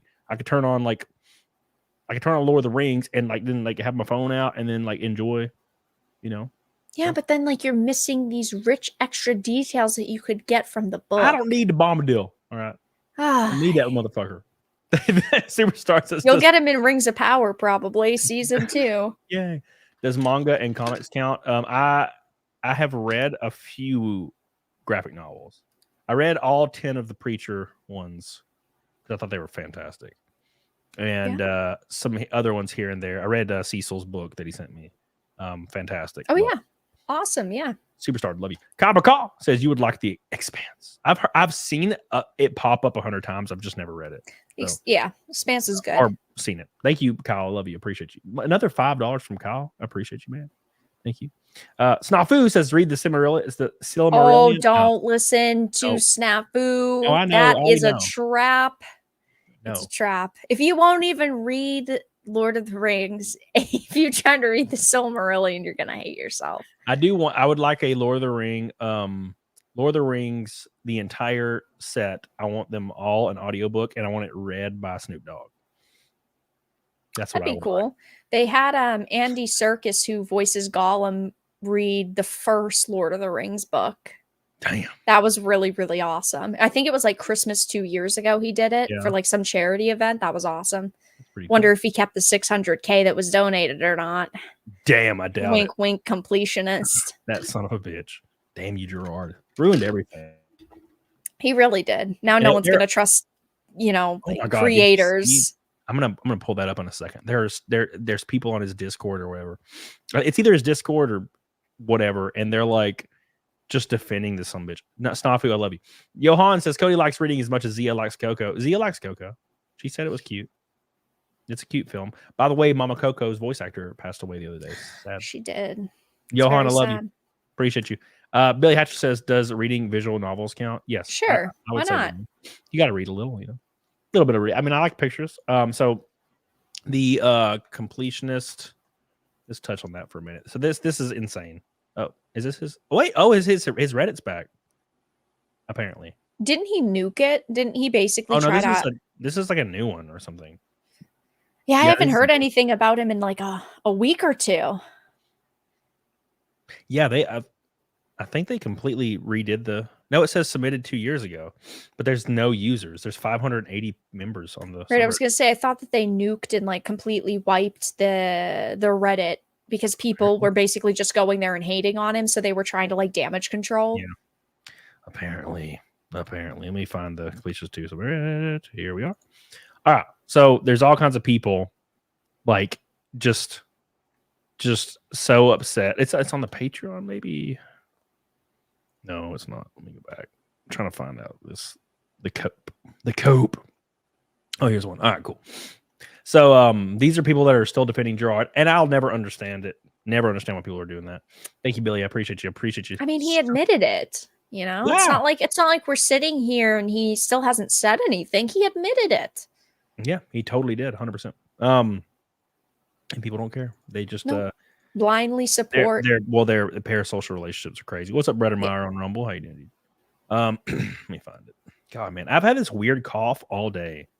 And it started at the gym. I was just working out, and I have this it's like a little itchy throat cough, and I don't feel weird at all. I feel normal. We'll have to see how you feel tomorrow. Maybe you'll turn into a zombie. I don't get sick ever. It's very, very rare. Last time I was sick, it seems like you might be sick, so never say never. Bro. Now, I've had really sore throats before. Mick Stellar says how much naked snake? 230 or 220 something like that. Here it is. So this is from the Patreon. By the way, Gerard said make sure you join the Patreon. He's still asking for money after yes, all I will definitely support someone who held on to $600,000 for a decade and never even told anybody, never tried to be transparent about where the money was. Yeah, he's definitely trustworthy and deserves our funds. Yeah, this says right here, I will truly miss Gerard. Fuck the internet and the mob mentality that went after Gerard and pegged everything on him. I'm so happy that Super Beard Bros will still go on and that people over there, employees and all, will be able to continue to make great content and maintain their livelihood. It's like, oh, fuck all the internet people. It's like, you do realize that Gerard did this. Did you not realize Gerard did this? He did the thing. It says, right. So bittersweet. I honestly believe Gerard had no intention to do anything but good with that money. But due to how his dear heart. What a nice guy. Yeah, it says, but due to how this world that we live in and people's destroyed his reputation for views before the truth could be told, the truth was told. Yeah, he admitted. He admitted it. Yeah. God, it's insane. Can't wait for more videos, bro. I don't know what the deal is, but I still believe Gerard had good intentions. I hope he's I doing love well. that. I don't know what he did, but I support him. It's insane. The internet doesn't deserve No. Gerard. Oh, I agree with that. No, like, but like, Yeah. no, it's hilarious. He had good intentions. He quite literally said the only reason he donated, it's on the call. If you haven't seen my Right, is video because he about got caught. He got Yeah. caught, or else it would still be sitting there. And it it's would so still funny be there. because a couple of years ago, I think it was like 6 years ago, he had a falling out with his co-host of The Completionist, Greg, who got him to delete all of the 120 episodes that he was a part of.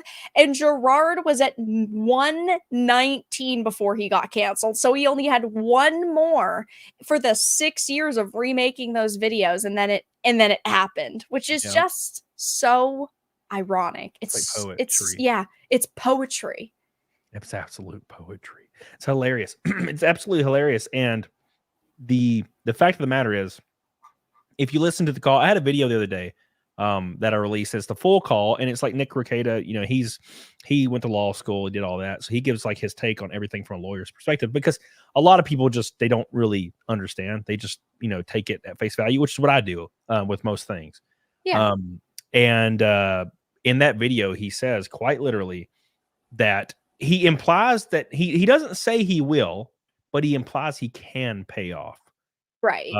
Mudahar and Carl. He's like, I'm not saying I could pay you guys or anything. And right. then like he's alluding to the fact that he would like would like, oh, I wouldn't do this, but you know, if maybe you were interested. Yeah. And it's like hint, hint, wink, wink. Right. He says well, it over and over. He's I mean, I remember I had done like a short on this, but months and months ago, after all of the G4 TV situation happened, he was in an interview with the Nintendo podcast, and he was saying how he's never been part of a personal controversy because, of course, he was part of that sexism in gaming Frost rant, and he was cheering her on, going, yeah, you go, girl. And I mean, at that point, he was already hated, but the fact that he went on the podcast and said, oh, I've never been part of a personal controversy, while also throwing everybody else that worked with him at G4 under the bus, was just another layer of madness and another reason why people hate him so much. And it's just so hilarious because he was so cocky in that interview, saying, I've never been part of a personal controversy. Yeah, well, that didn't last very long. Yeah, what I think the best case scenario for the actual truth, absolute best case scenario would be that he quite literally did this thing that that a lot of people do. Like I do it. I procrastinate a lot, and he probably was just like, we'll figure it out. Procrastinate for a decade, though. He did it for 10 years. That's which is the problem. It's just pure negligence. But like, right, it is totally possible that he did the thing that everyone does, where you're like, fuck, well, I'll worry about it. We'll figure it out. And then he just didn't for 10 right, years. like if it had been like maybe half a year since he had collected donations, and then he came out and was transparent with people saying, hey, listen, I was waiting for more to add up. I was trying to figure it all out behind the scenes, but now here are the receipts that it's happening. Like if it was that situation, okay, I completely understand, but holding it for a decade and then only giving it because you got caught, like if he was not caught, he would still have that money sitting around. It's not like he was trying actively to find somewhere to give the money and to figure out the situation and then tell people about it. Yeah, 100%. And the crazy part about this is what I said. If he would have came out and said, look, what I did was wrong. My train of thought was never in the right place. I didn't think about this, which is totally on me. I'm going to step down from this charity. I'm going to dissolve the charity. I donated $650,000 to, the charity, and I also put another $200,000 on top of it to adjust for inflation. Again, I apologize to everyone that I've done, and I hope in some way, shape, or form you can forgive me for my negligence in the future, and I can try to regain your trust. That would have been a and then just end the video. fine response, right? And but then instead, he doesn't do that, right? He just gets angry and says he's going to sue people. What a dumbass!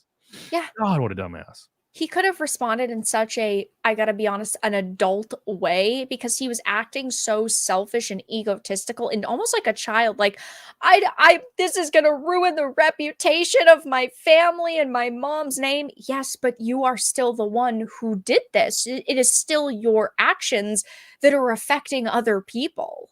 Yep, 100%. It's crazy. It's absolutely crazy. My boy LeBox in the chat with another orange boy. We're closing in slowly but surely and putting us at, I can't do the math. I think it's exact. Come on, Alabama. 200 exactly to Neck and Snake. The Alabama-ness gets me sometimes. L-Box says, love you, Camelot. Truly the GOAT. Vera, I love the hair. Gives off Rengoku vibes. I love Rengoku, but thank you. That is the nicest compliment I've got today. And it's also orange like this super chat. Thank you, L-Box. Appreciate Yes. it. L-Box matches. Coming in strong. Coming in strong, L-Box. Thank you so much. I love you. You're the GOAT. K to the Swiss. Let me give K to the Swiss some props real quick. K to the Swiss super chats $5 every single stream and has super thanked every video for like the last year of mine of $5. Wow, that is awesome. I don't know why, but I appreciate it. That's great. I don't deserve it, but I really appreciate it. The GOAT of the stream. Mr. K to the Swiss. Thank you so much, my friend. I love you, and I appreciate you. You help me out each and every day. We still got a little bit of time left here. By the way, I do want to say tomorrow I have a very big video coming out. Ooh, very, very, very big video. Spicy video? Very nervous about. It's going to be in the wheelhouse of stuff I usually do. And if you like conference call videos, you'll like it for that reason. Ooh. This disclaimer, I had to cut a lot of footage out of it because it's really boring, but there's some really spicy takes in there, and also something no one has talked about. It's like one of the biggest fraud rings ever, and no one talks about it. It's about a specific company and taking advantage of the U.S. government, which is actually interesting. Oh, that does sound really good. But when you take advantage of the U.S. government, you're inadvertently taking advantage of who? The American taxpayer. So big lawsuit that no one talked about. Just ended. And as a result, this company had to lay off a lot of people to, basically adjust for that net loss.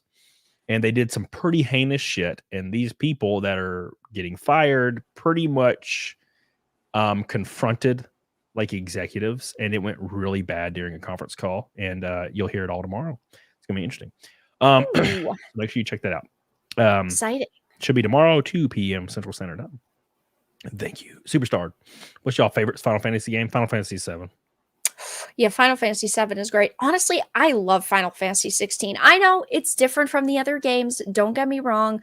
But I thought Final Fantasy 16, the performances in it were fantastic. The boss fights were absolutely stellar. But Final Fantasy 7 is great. Final Fantasy 10, lots of Final Fantasy games that each have their own unique aspects that are great. Yeah. I agree. Somebody said basic ass bitch take. Look, all right. 7's great, and it evokes an atmosphere that none of the other games do for me. I'm sorry. Yeah. And I also got to say, I haven't played very many of them. I played 7, 8, 12, 11. Which one's Vera the one just like the 16-hour cutscenes in Final Fantasy 16. It had a lot of cutscenes, but it was a stellar performance by everybody. Yeah. You know what's my favorite Final Fantasy game? Chat. Lost Odyssey. Eat my ass. How about that, you bastards? You ever played Lost Odyssey? No. Fantastic game. Yeah, it was made by one of the original writers of Final Fantasy 7, I think. There was an Xbox exclusive called Lost Odyssey. Love that game. Fantastic. I've heard of it. I've not played it though. At the very end, you have to fight like these things that look like they look like Godzilla, and you have to fight one of them, and it's so hard. And I finally beat that son of a bitch. And then the next scene, you have to fight 5 of them in a row. And I'm like, what the fuck? Yeah, the Final Fantasy 16 DLC just basically had a techno rave crab. It was insane. It was like a 30-minute boss fight. Like the rave crab video where they're all dancing. Is that what you're talking about? That is what it felt like. You could not see anything in the fight because of all of the effects. I love it. Techno rave crab. My God. Yeah, that's what it was. There's no other way to describe it. And the music was insane in the background. What is your favorite? Well, give me top 5 because this is a really impossible question to answer. What's your top 5 favorite games? list those pretty easily. Knights of the Old Republic, 1. Mm-hmm. Elden Ring, Ghost of Tsushima, Resident Evil 2, and the fifth one's kind of hard because I want to say like a Call of Duty Modern Warfare 3. That's a lot of nostalgia talking. But if I had to give it to a spot, it would probably what would the 5th be? That's hard. I already said Resident Evil 2, so the 5th would probably be maybe like Rule of Rose. That was an insane game. Rule of Rose. Let me look it up because I've never heard of that. It was PlayStation 2. I streamed it a few Halloweens ago. It is such a good game, and it was banned from a lot of places. It was a very controversial game when it came out. It looks Silent Hilly a little, but with it is pretty Silent Hill, almost Resident Evil. I mean, it's really good. It's very unique. I really want to play. It's very intense as well. My 5 favorite games. God, it's hard. I can only give 6, so usually I give 6. But I usually say Resident Evil 3, but I can always interchange that with Resident Evil 2, like the original. Yeah, Resident Evil 2. I have to say, Resident Evil Village was also fantastic, but just not the level of 2. Yeah, 2 and 3 are so close to me. For some reason. But one of those. But I would just say Resident Evil 2 for consistency. Yeah, fair enough. I would say Elder Scrolls Oblivion. I would say Metal Gear Solid 3. Bloodborne. Oh, Bloodborne is really good. It's up there, but I gotta be honest, Ghost of Tsushima and Elden Ring, they're great games. They have taken the spots. The Evil Within's probably the last one in the top 5. There's probably another one that's in there somewhere, but the reason Bloodborne is so close to my heart is because Bloodborne it's like that gothic Victorian era, and everything's dark. And it has all those Victorian esque monsters like werewolves and shit. And I don't know why, but that just speaks to me. Whereas Elden Ring is more if you took. Well, it's written by George R.R. Martin, so yeah, it's like if you took Dark Souls and made it like a giant open world game. It's kind of what it was similar to, which was beautiful. Oh yeah, it was. In my opinion, it was extremely close to perfect. And over the past few years, there's been so many bad games releasing. Elden Ring was just so different, and I can't wait for the Erd Tree DLC, except for the fact that it's probably going to end up being 30 hours of being in a swamp that puts you to sleep, and then you just end up dying in 2 hits. But we don't need to talk about that. That's just going to be traumatic. Sob says you're getting melon soon. Good, Sob. I'm excited. Yeah, what is it? They all have, there's a poison swamp in every single game. Every Dark Souls, Bloodborne has the poison swamp. In Elden Ring was Caelid. It was absolutely turmoil and terrible and scary, and I hate it, but I also love it. So yeah, I can go back and you can go back. I played through Elden Ring several times, and you can go back and just keep playing it. Like I've played it 3 times now, and I'm getting ready for the 4th playthrough for the DLC. But the next time I'm going through, I have all the guides there that I got, so I gotta use the guides because I'm a nerd. Naptown Nerd says Bloodborne can kiss my ass. Hated that game. Great setting and visuals, but the game can fuck off. Why? Did you ever play the Bloodborne demake? Yeah, it was awesome. That was awesome. Dude. That was so cool. Well, it ends at. Doesn't it end at? It wasn't the full game. It ends at the second boss who turns into the werewolf. But I think since then they added to it. Oh, they added up to the next boss, I believe. I need to play it because it was felt like, so good. You know what it felt like? I don't know if you've ever played this game. It's called Nightmare Creatures on PlayStation 1. Yes. It felt just like that. And I love that game. It aesthetically looks just like it. And that's actually what so I know this is gonna be a kind of sad, but my first Souls game I ever played was Bloodborne. And then that's a brutal way to start though. I gotta be honest. I played Bloodborne and I'd never really I played Dark Souls once or twice, but like in passing. And I was like, interesting. So I went through Bloodborne, platinumed it, and I was like, this is amazing. I have to play God. So I went and played every single Dark Souls game. From Software game. Yeah, I played Demon Souls. And did you play the Demon Souls remake or yeah, the original? I played the original, and then I played the remake. Yeah. When it came out, or when it was on, it's like PlayStation 5, I think. And then played through all those. Thought they were great. And yeah, I remember playing Bloodborne for the first time and being like, man, this really reminds me of Nightmare Creatures. And the PlayStation 4 version, when I played it the first time, I was like, this feels like Nightmare Creatures to me. And then they made the demake, and I'm like, holy shit, this is Nightmare Creatures. Yeah, the demake was truly chef's kiss. I was so happy that they made that. I honestly wish that they'd do that for a lot more games. Like, imagine like an Elden Ring demake. That would be insane. We got a spicy take here in the chat. Nahomi Saley says, "Hey, hello." Hi. Russell Hall says Elden Ring was way too unbalanced and kind of a mess. Magic was basically hater. a cheat. Oh, get out of here, Russell. Magic was basically a cheat. The Dark Souls games are objectively better. Yeah, the magic was OP, but since then it's been nerfed. Like the Sword of Light and Darkness or whatever it was called, that was nerfed. And I mean, strength and faith builds are always OP in Souls games by the end of the game. Unfortunately, they're very weak at the beginning. Elden Ring, I don't think it was really that unbalanced. I mean, every class and every weapon, I mean, by the end of the game, yeah, you could become OP, but it's like you could just be lower leveled and then everything would be more difficult for you if you wanted that experience. So maybe that's what you mean by kind of unbalanced. I mean, because they had balanced a lot of the weapons. Yeah, I really liked how I had like no magic skills. I was just a tank guy that hit shit, and I still had that stupid staff that could do range damage with magic. It was like the first thing you get in the game. Yeah. And I would be fighting a boss and he'd be like one hit and he'd be running around. I'd just fucking spam that thing and it'd follow him around and hit him and I'd win. I'd be like, yeah, get some, bitch. It was hilarious. Did you defeat Melania in your first playthrough? Oh, hell. Oh, my first play. Well, I beat her eventually, but like. Well, because she's supposed to be a new game plus boss. You're not technically supposed to fight her in the base game. It's supposed to be a new game boss. Interesting. Yeah. That's weird. No, I didn't That's know what that. they intended, was for people to do her whoa. For her to defeat her in the new game plus mode. And of course, everybody really didn't. They beat her in the first playthrough, but yeah, she was like what did she take, like 150 tries for me? It was a lot.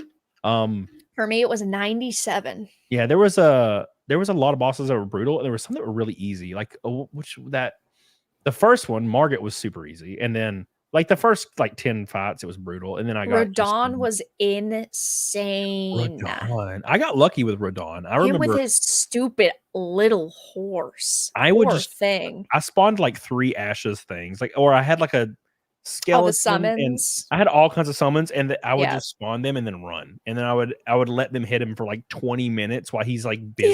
Yep, and you stand in the corner and you wait until they die. Yeah, and then he got down to like 2 hits, and I would just go over there and slap him a few times. And did you end up playing Lies of P? I heard it's fantastic. I never It played is so amazing. One of the best games to release this year. Such a unique theme and setting, but still familiar in the realm of a Souls game. Yeah, I need to do that. Russell says some of the ashes were game breaking. Oh, you talking about the Mimic? Oh yeah. The Mimic was brutal. Oh, I loved it. I got the Mimic and immediately leveled it up as hard as I could and went and just would spawn the Mimic and let him beat bosses alone. It was the greatest shit I've ever seen in my life. Love the Mimic. I see people talking about it in chat though. Hogwarts Legacy was also a boss game to release this year. I never played it. I watched. All was very good. Yeah. To play it. Liza P's free on Games Pass. I don't even have a Games Pass. Probably should get Games Pass, I guess. It is. I don't simp for a lot of products, okay, but I always recommend Game Pass. It's definitely worth whatever it is, $15. Yeah. What the hell is this Whoopi Goldberg's part of Pizzagate? Oh, Whoopi Goldberg. Oh yeah, because we were talking about the Epstein list. I'm excited to see what happens on that in the next couple of days, or next day, really. Once people start sifting through it, but it's kind of spicy. It's kind of like, what does it matter? It's kind of sad because it's like, what does it really matter? Right.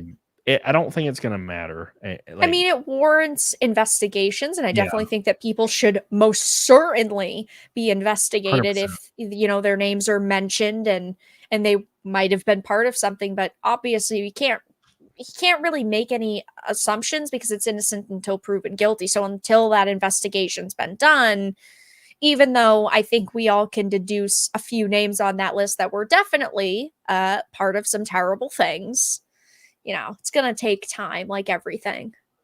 Yeah, exactly. It's very silly. And I would hope that people would be charged, but I don't see them as being charged. The entire reason that this list exists and the reason it was held for so long is because these people are pretty much untouchable. Right. We're talking about like Bill Clinton, right? Yeah. It's not just a casual name you can throw around in this kind of discussion. So of course it was, you know, hidden until the very last minute and held that family has had people killed for years, like as if they can't just like keep that going. McSam, man, hope you're doing well, man. Love you. Hope you're doing well, man. You the man. I'm glad you're here, my friend. Welcome to the first. Oh, by the way, it's the first stream of the new year. Woo! It's a party. You can only say this once a year. It's the first stream of the entire year. Thank you guys for hanging out with us. Now, I had a lot of people in here today, over 800 people hanging out on a Wednesday. I'm used to saying Monday, but I took Monday off because I know I never stream Wednesdays, so it's very bizarre. I feel like I'm in an alternate dimension right now. Yeah, I just couldn't mentally do it Monday. Monday was just brutal. It wasn't like I was just so tired. It's New Year, you know, partying all night. Lots to do. Yeah, I was. I saw your Twitter posts, dude. I went to a club. I don't go to clubs, man, very often. I do it once a year usually. And I went to a club with like a bunch of my like old friends and a bunch of girls I used to hang out with, and went freaking just drank and danced. It was fun. And then the ball dropped, and I got $50 cash because you can pop the balloons. You just grab them and pop them, and there's like cash in them. So I was just grabbing them. Nice. So I basically paid my cover charge. Kyle, think about getting into Magic the Gathering content creation, any of us, do it and don't stop. Make sure you have good audio. That's pretty much like the kicker, man. Good audio. Get you a goofy ass mic. Come on, they're so cheap. Look, this thing's like $300 on sale half the time. Well, they also make a cheaper podcast version of this now that's like $200. Yeah, I have 3 of those for traveling. I have this mic, so yeah. And then I got this one for my main studio, but I have it's like the SM7X or B7 or something, SMBX or something. I don't know. Be careful with Magic the Gathering content creation. Magic the Gathering and Wizards of the Coast in general, they've been making a lot of very poor decisions over the past few years. I mean, follow your heart, you know, follow your dreams, make the content you want, keep grinding, but be careful at Magic the Gathering. Yeah. It's every company. It seems like every company is making terrible decisions. Yeah. 182 until Neck of Snake. We got a little bit of time left. Love you. Appreciate you, McSandman. Says he was in Orlando. I'll be in Daytona. I'll be at Daytona Beach next Thursday to Sunday. Exciting. For various reasons. Thank you, McSandman. I appreciate you. Oh my God. Yeah. So it's so weird how there's not like a franchise that you can really name that hasn't been like tainted. I remember when I started hearing about Dungeons and Dragons, like all this weird bullshit, like woke stuff. I'm like, what is happening? Why they're removing certain races and they're changing terms because they're offensive. And then recently, it was a couple months ago at this point, half a year ago, actually, they did the Lord of the Rings collaboration set and they race swapped Aragorn and they race swapped EWIN, and it's just so sad to see, but that is Wizards of the Coast in a nutshell. I mean, they are hiring loonies. Like we mentioned earlier with the Knights of the Old Republic remake, Sam Maggs was a lead writer on that project, and she quit, allegedly, and then she went to Wizards of the Coast, and now she's one of the I believe she's just a writer for Dungeons and Dragons, but these are the people they're hiring, are these activist feminists. Yeah, it's crazy. It's all these like companies and organizations that you would never expect. It's just like it's like a virus. It infects everything. Yeah, it's been happening for years now, and it's so sad because it starts with the small, tiny changes, and then they all pile up. That's why I talk a lot about video game censorship on my channel, because this is these little situations. You know, it's only 1 or 2 lines, yeah, but then it actually explodes, and then you have products that are completely different than the original creator's intentions because they're worried about being canceled, they're worried about being fired, all of these things. Yeah. You just got to toe the line. And a lot of people will toe the line rather than like get fired. I mean, a great example of this is, and I shouldn't even mention this, but great example of this is like one of my favorite things, or what, not really. Well, it used to be my entire life. Now it's kind of whatever, but like there's a racing series that's been around since 1946. It's called NASCAR. And you talk about Dungeons and Dragons, like Wizards of the Coast. It is the craziest shit to watch organizations like NASCAR like go in this weird direction. It's the weirdest shit you'll ever see in your life. Like this, it's like a good old boy sport that's based in like North Carolina, pretty much. That's where almost all the viewership is, right there in North Carolina. Yeah. And of course in other places, but it's like hyper in North Carolina. And they're like firing people for liking tweets, or like banning people from the sport for liking a tweet in 2020. Years old. Right. It's not even, well, people, even if it was recent, they shouldn't get fired for it, but we're talking years and years back. Yeah. And they were they banned, I remember a couple years ago, like 2021, maybe, they banned sponsorship that was political. So, and that's fine. But here's the kicker. So they banned sponsorship, and the reason they did it is because they didn't want to have a Trump car in the field that said Trump 2020 on it. That's why they did it.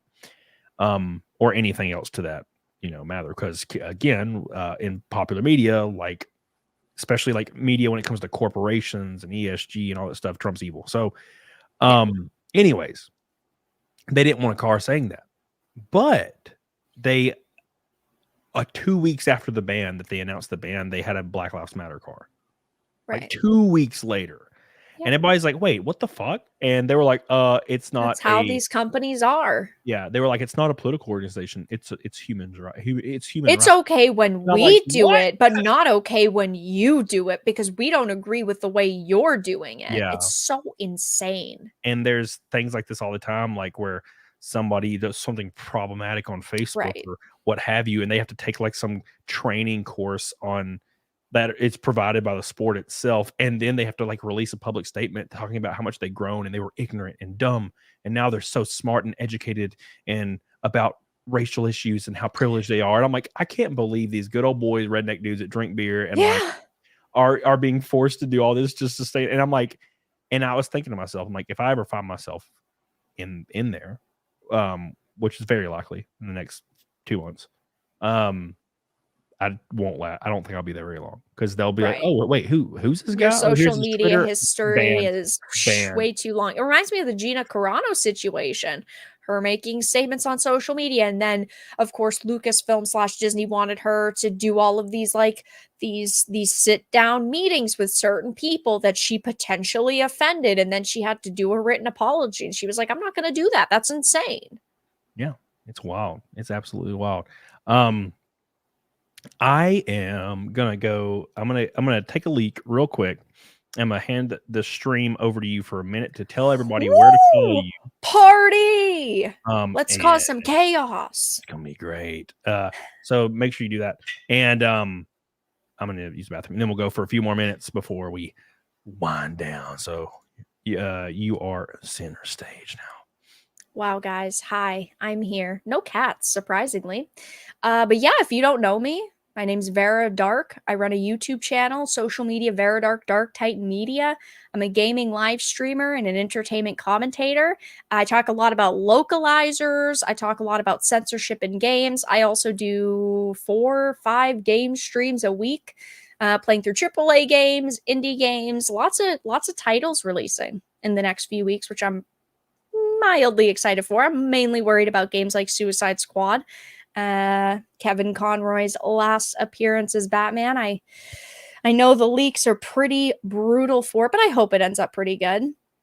Screw localizers. I completely agree. Completely agree. It's so sad that we have to deal with so many situations with localizers just absolutely mutilating the products that that we know and that we love. And then we, of course, buy the products and we don't know until later on they were absolutely mutilated. We all know Bilbo is in jail. My cat's name is Bilbo, and Bilbo is not in here right now. His toys are right here, but Bilbo is not in here right now. Her hair is amazing. Well, thank you. I appreciate it.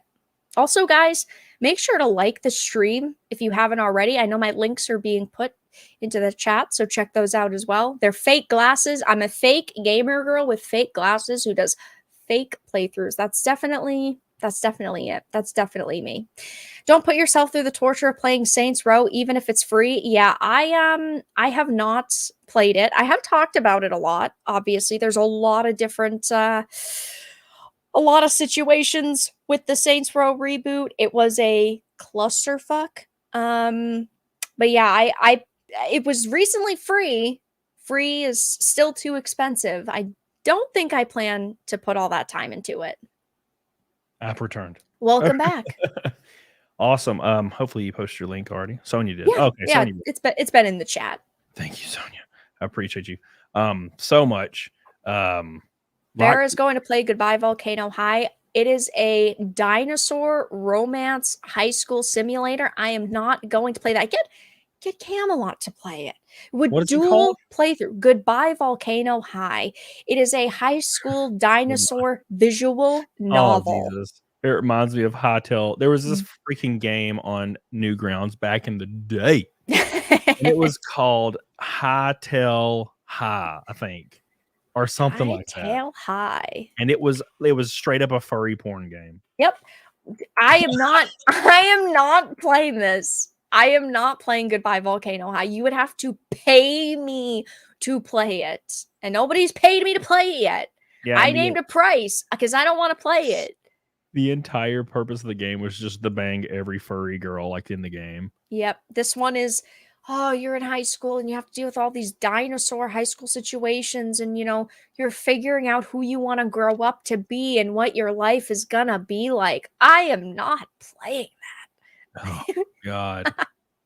No, I remember when Newgrounds was like a kind of a staple back in the day. There was so many porn games. And of course, I had to go through all of them because I was like 15. So I'm like, well, I got to do this. Well, I got to do this. Well, I have to play this one. I played every one of them. And like Hightail High was like so silly.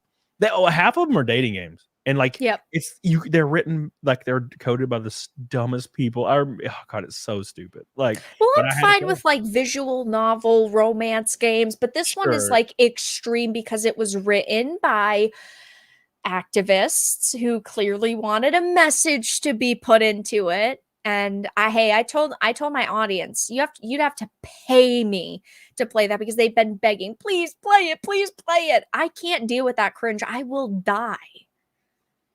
Mixed Stellar says Newgrounds is now. Well, hold on, let's go look. Whoa! I haven't opened Newgrounds in years. Hold on, let's see newgrounds.com. I'm not going to share it. I'm just looking. Is it a porn site now though? I'm just looking. Don't worry, guys. I'm just taking a little peek. I have seen there was a video on Newgrounds, and it was like I saw a clip of it on some random porn site. This was years ago. It was like 4 or 5 years ago. Yeah. And it had a full version, and it was like, I think it was, I can't remember. It was like Teen Titans or something. Yeah. Something, or I can't remember now, but somebody did like an adult version, and it was like the art was so good that it was like better than the actual like original show. And I was like, this is wild. It's like really good. Well, that's actually funny because somebody basically remade this Goodbye Volcano High game and people are saying it is so superior, like it's actually not just the message cringe fest. And it's so funny. Okay, I gotta look this up. Goodbye Volcano High. Yep. Let's find it. It looks like the worst game I could possibly ever play. Okay, good. I do not want to play it. Hey, I told my audience, if you pay me like $100, it's different. God, it's different. Wait, no, I remember the they showed trailers of it at like Summer Games Fest and stuff. They've really been hyping it up. I remember this. Yeah, and it finally came out. Oh my god! Yeah, they really tried to hype it. I mean, it got a lot of time at Summer Games Fest and PC Game Show. This is like my old friend Hannah. If she made a video game, this would be what she would make. Look at this. It's a fucking dinosaur. Look, she's holding a guitar in her phone. Yes. God. Oh, and you have to do little like rhythm QTE in the game, and then you have to like make all these decisions. And you can have the dinosaurs. You can have your friends end up hating you, and you don't have any friends anymore. I'm so angsty and alone. Yes. And look at that picture with the hoodie over the little spikes. I can't. Oh my gosh. I just look at it and I'm cringing. I'm so confused about everything and boys and yeah, and you just sit there and you're just like thinking to yourself, like, what can I do to be a better person? Oh, we're all sitting in a field looking up at the sky as the breeze is on our face. It opened a link. I was terrified. Yeah, Tiny would definitely play that shit. I think I sent her the link to it when it was announced. And she didn't respond because she doesn't ever respond when I send her anything.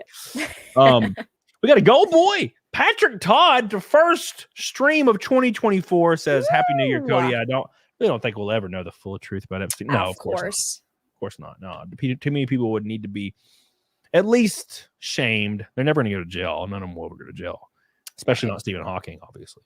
Oh. He's dead as hell. I mean, he did it. He did pretty well for what he had. That dude was literally like of course. Stick. How'd he do that? He survive? He had Lou Gehrig's disease, right? ALS. Yes. Antiotropic bilateral sclerosis. Is that what it's called? And you're pretty close, I think. Something like that. And but the weird thing is, he always looked like rough. But yes. Jason Becker, guitarist for, Jason Becker's a guitarist, and then he played for David Lee Roth for a very short period before he developed ALS. And he kind of looks great. I mean, he obviously looks, he's in his chair and stuff, but his face looks completely normal. Whereas Stephen Hawking was he was fucked up looking. He looks like somebody punched him real good. And he just obviously, as you age and you have all these different, conditions, everybody's different. Everybody grows differently. Everybody ages differently. But yeah, he definitely did look rough. Thank you, Patrick Todd. Happy New Year. And the original Orange Queen herself, Sonia Lassette, is going down swinging. It is a rainbow night, and it's the first red boy of the stream. Sonia with a $100 super chat. Insane. Hope the Naked Snake doesn't die. I love you, mi amor. We are 72 to Naked Snake now. 72. It's pretty close. Red boy. She got us almost there. Thank you so much, Sonia. She's been supporting me for like 3 years at least. That's awesome. Almost 4 years. Met her in life 100 times. She's a great person. Thank you, That's Sonia. Great. I appreciate you. Big old fat, delicious, pulsating, veiny red boy. Thank you so much. Whoa. Sus Whoa. Whoa. Holy shit. Hold on. Whoa. Veiny, what do you mean? Oh no. That's where I draw the line. You can't say that. Don't say anything about urethras. Thank you so much, Sonia. I love you. Appreciate you. She's so good to me. She's just too damn good to me. You're gonna speaking cry? of being You're too good emotional. to me, 1,000 Norwegian Krogans has just hit the chat. Krista McGough! Krista McGough! Says crashing now. Be a bad start to the year, Krista McGough. That would be a bad start. Thank you so much, Krista McGough. He gets us there by the skin of our penis. We're beating it by like $1 because the Norwegian Krogans are the translation. We beaten Naked Snake by $1. Thank you so much, Krista McGough. You are the man with your beautiful back muscles. And hopefully I don't crash. I leave Thursday. Friday, I'll let you know. Actually, just pay attention to Twitter Friday. Next Friday, not 2 days from now, but next Friday. Twitter. What a cesspool. Yeah, pay attention to Twitter because you're going to see some interesting stuff from me on Twitter that day. Maybe not posted by me, but posted by somebody else. And you're going to see some crazy shit, man. 200 miles an hour of just insane shit. Seems like 2024 is going to be an insane year. I'm excited. I'm very excited. Thank you so much, Kristen McGough. Kristen McGough and Sonia with 2 red boys back to back, keeping this Naked Snake tradition alive that I was gonna gratefully let die at 256, but somehow it always continues on. At 500, I'm planning something crazy, And the reason I'm like I'm not Any I'm, leaks? Any info? oh yeah. So Any leaks? I'm not I'm totally okay if the streak dies because it's going to be a big thing. I'm planning on doing a I got to travel this year and do. It's going to take 2 years, right? But I'm traveling and doing a lot of music this year, and I'm going to collab with a couple people, do a Naked Snake cover, a very high quality Naked Snake cover. Probably shoot a video shirtless on a castle in Scotland. And invite a bunch of my friends, maybe Drinker, maybe some people to join in the video. Insane. It's gonna be interesting. That's if we hit it. I'm like, if it fails, I'm like, oh fuck, at least I come on, it'll work. It'll happen. I'm like, damn, at least I ain't gonna fly over there and do all this production shit. Thank you, Sonia. I appreciate you. Thank you, Kristen McGough. I love you. You're so good to me with you Norwegian Krogans. Chaos Smash says VARA is super cute. Wow, thank you. I appreciate it. Thank you, Chaos Smash. Thank you for adding to my ego. Saying she's cute and not me. I appreciate that. Chaos. Oh, don't feel left out. It's okay. I get this enough when it's Zia's okay. I have Zia every Saturday and I get this enough. Yeah. Okay. There's never any Camelot sexy super chats. There's only everybody else. Aw, guys, you're making him feel self-conscious now. Come on, guys. Don't be like that. Renee Galarza says Puerto Rico. Puerto Rico. Thank you so much. I love you. Renee Galarza. Thank you so much. Speaking of Renee Galarza, Sonia, have you ever seen the movie in the chat? Talking to Sonia chat. Have you ever seen the movie A Million Miles Away? I'm just telling everybody about this movie. I can't. Thank you, Renee. I love you. Appreciate you. You're so good to me. Thank you so much. And real quick on Rumble, Ray Cannot dropped a $50 Rumble.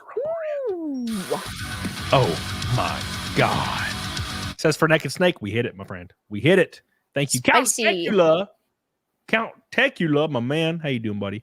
With 2 Red Boys back to back here closing in on the end of the show. 2 Red Boys in a row, getting us 3 away from a Red Boy knot on a non-Red Boy knot. Pretty crazy. Thank you, Reagan. I love you. Appreciate you, dude, over there. You guys are goated as hell. Oh, by the way, for the first time in like a year and a half, after the stream, I'm going to be on my other channel playing Resident Evil 2 all the way through. So it's a good game. It's fantastic. It's a fantastic game. I will definitely be playing the original as well. But I'm going to play the remake tonight just because I just adore the remake. It was perfect. And it was really good. Definitely better than 3. That's for sure.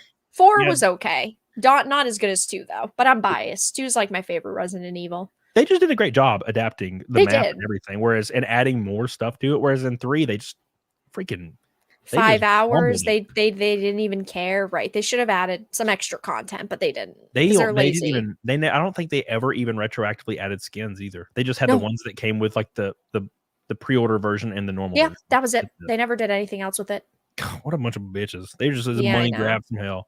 McSandman says, "Show me that gooch fakes accent, boy." Thank you, McSandman. I appreciate you. Thank you. Love you. For the gold, boy, you're the man with a plan. Thank you. Mathiel says Camelot's hot. Happy now. Thank you, Mathiel. I appreciate you. Oh, that's nice. There you go. And it was the same amount, $2. Look at that. Get some. Get some now, Chaos. Eat my ass. Thank you, McSandman. I love you. Yeah, that's right. Soul with an orange boy. I like how the super chats are coming here at the end now. Says, everybody wants to make sure that they're being heard. Thank you, Soul. I appreciate it. I hear you loud and clear, Soul. Says, let's celebrate their 10th super chat. Well, let's celebrate it. Soul says, the issue with Epstein is the list proves the FBI and DOJ protect the elites and refuse to prosecute them. 100%. They cover up their crimes. We should be angry about this the most. Raise hell and fight for equality under the law. Yeah, I agree. Unfortunately, the issue is the taxes will never increase on the violently wealthy and the elite because the people that control the laws in this country are not going to tax themselves into poverty. Nor do I believe the IRS will ever be abolished, which is what I want. Please, God. Right. You know how much being a YouTuber and it's rough. That's for sure. And term limits. There's a reason why they've never existed and will never exist for anybody in politics aside from the president. There's a reason why. It's because the people in power are not going to tax themselves out of a job. Or sorry, the people in power are not going to vote themselves out of a job. That's stupid. That makes no sense. So McSalmon says, how much to flat milk? Shit. For what with the Rumble rants, it's like $3.80 because of Rake and Knot. Thank you, Soul. I appreciate you, dude. Love you.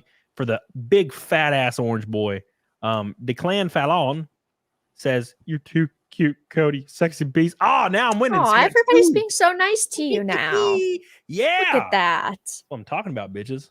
You guys are getting wrecked. Thank you, Declan. I love you. Appreciate you. €2 too, by the way. That's like $3. Lord of the Kino says, "You hear the story of Boston Man?"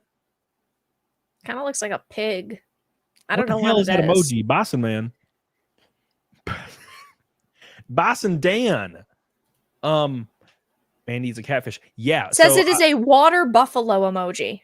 Yeah, I actually watched this. I watched a lot of that the other day. This like big, huge like expose on how like Mandy apparently was like this guy, and I'm like, wow, it's crazy. It's fucking crazy. Like, now look, I'm taking all of it with a grain of salt. I didn't really pay attention too much, but I did get the gist. It looks like it. Looks like that's the case. And I'm like, damn, baby, that's fucked up. I don't know much about it, So basically, there's this guy or woman, fuck, I don't know, named Mandy Caravicious. I think that's the name. Somebody's been in my streams and super chatted. It's been really supportive and cool. So I don't have any weird ill will at all. I'm just fucking watching. But there was this like really long like receipt, like going over receipts and chat logs and all this like history about this one account and how it's allegedly a guy, and they found out the guy who it was. And it was not a woman this whole time. It was just a guy, and they found the original source of all the Google images that the guy used to post. Well, like, I think that's kind of internet 101 is, of course, reverse searching and so I mean, half the people in my chat that are women are probably guys, but that's fine. Ain't nothing wrong with it. But the thing I took away from it, because I think there were a lot of people were trying to like shit on Nick about it, Nick Rekieta. Oh yeah. The thing that I have taken away from it is a lot of women proposing on the internet are men, and I feel like that's kind of the common knowledge at this point. So who cares, right? Catfishing is definitely something that is normal on the internet. I got catfished as hell back in the day. I'll never forget.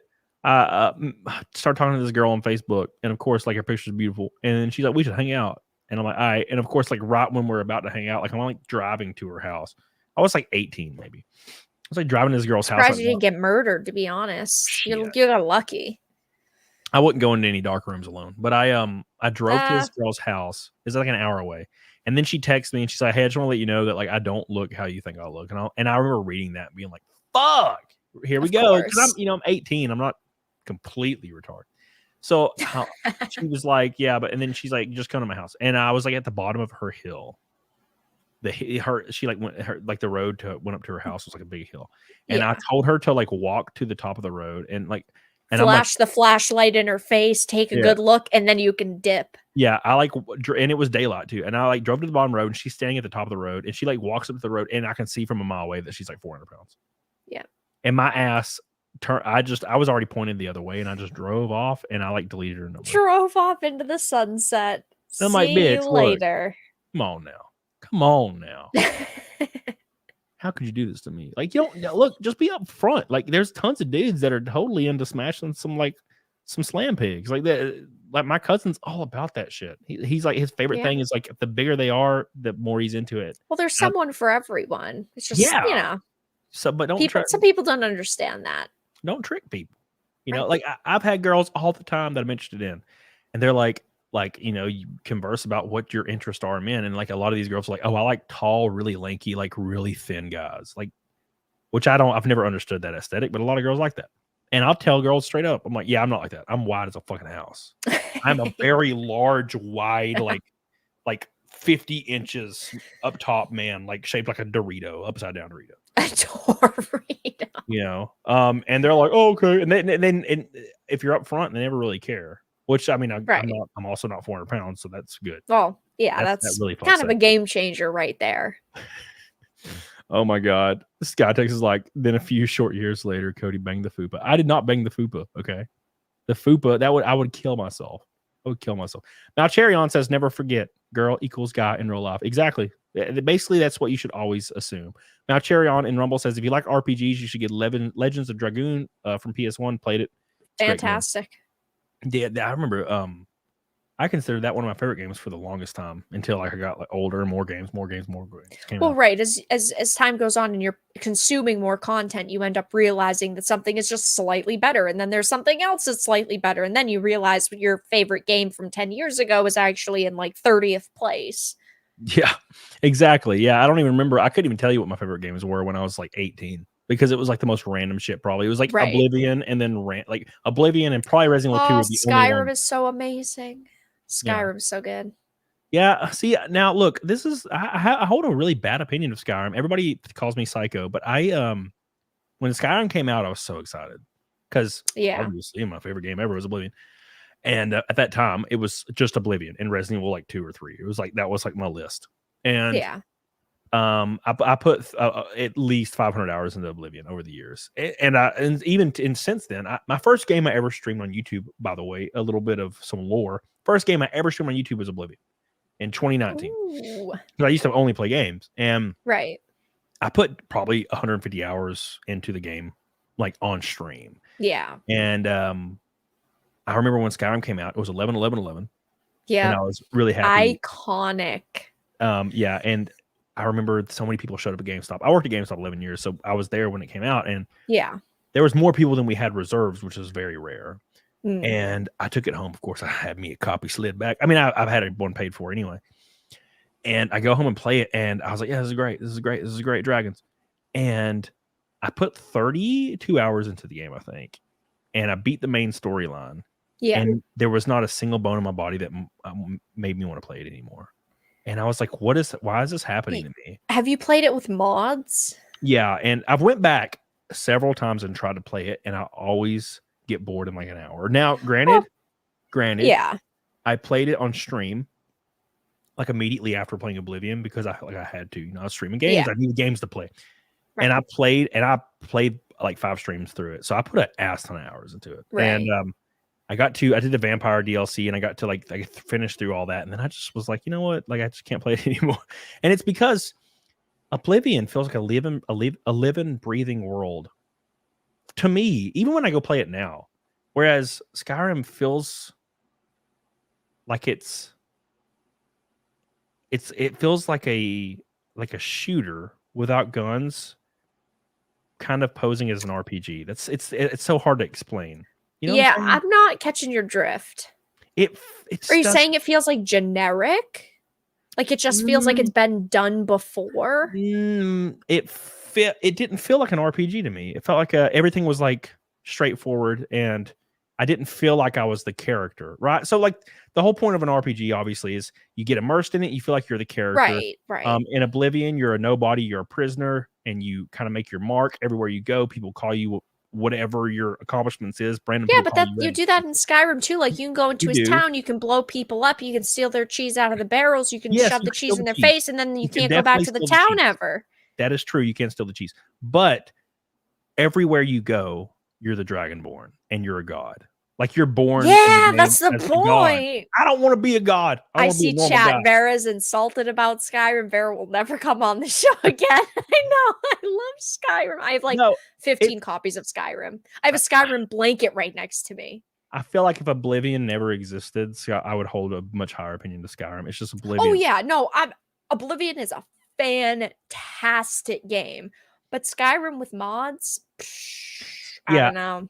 It's real good. Well, I think the same about Starfield, right? Base Starfield is just okay, but when there's eventually mods, I think it's going to be significantly better. Yeah. But again, should you really be judging a game based on its mods? Like, I can't really say Skyrim's in one of my top 5 games because it would only be with mods. So. Right. I guess the best way I can put it is there's like ruins that I would go down in Oblivion and get lost for hours in these random ruins. That's some random cave or an Oblivion gate, like one of the later Oblivion gates. It felt like every single time I went into any cave or anything, there was just Draugr everywhere. And I'm like, there's like wraiths. There's so many things in Oblivion. There's so many like things that are trying to kill you. And like, every time I go anywhere, it's just a Draugr. Every time it's like Draugr God, Draugr demigod. I'm not going to disagree with you. And I'm like, and they're like, "Bah," and then there's the Draugr at the end that gets out of the casket and starts shouting at me every time. And I'm like, man, just really, I really like You're saying it's a bit repetitive. Yeah, for sure. Yeah. For sure. I don't know. I agree to disagree. You're wrong, but there. Elden Ring is Wrong. better. It doesn't matter. Elden Ring's better. Yeah. It doesn't matter. At the end of the day, no matter how you slice the cake. I'm sorry, Skyrim. I love you. I've got so much stuff, Skyrim. Elden Ring is the game. I will say, I remember streaming Elden Ring for the first time. And I remember saying this is the first time in a long time that I've been immersed in a world. And like Oblivion did for me.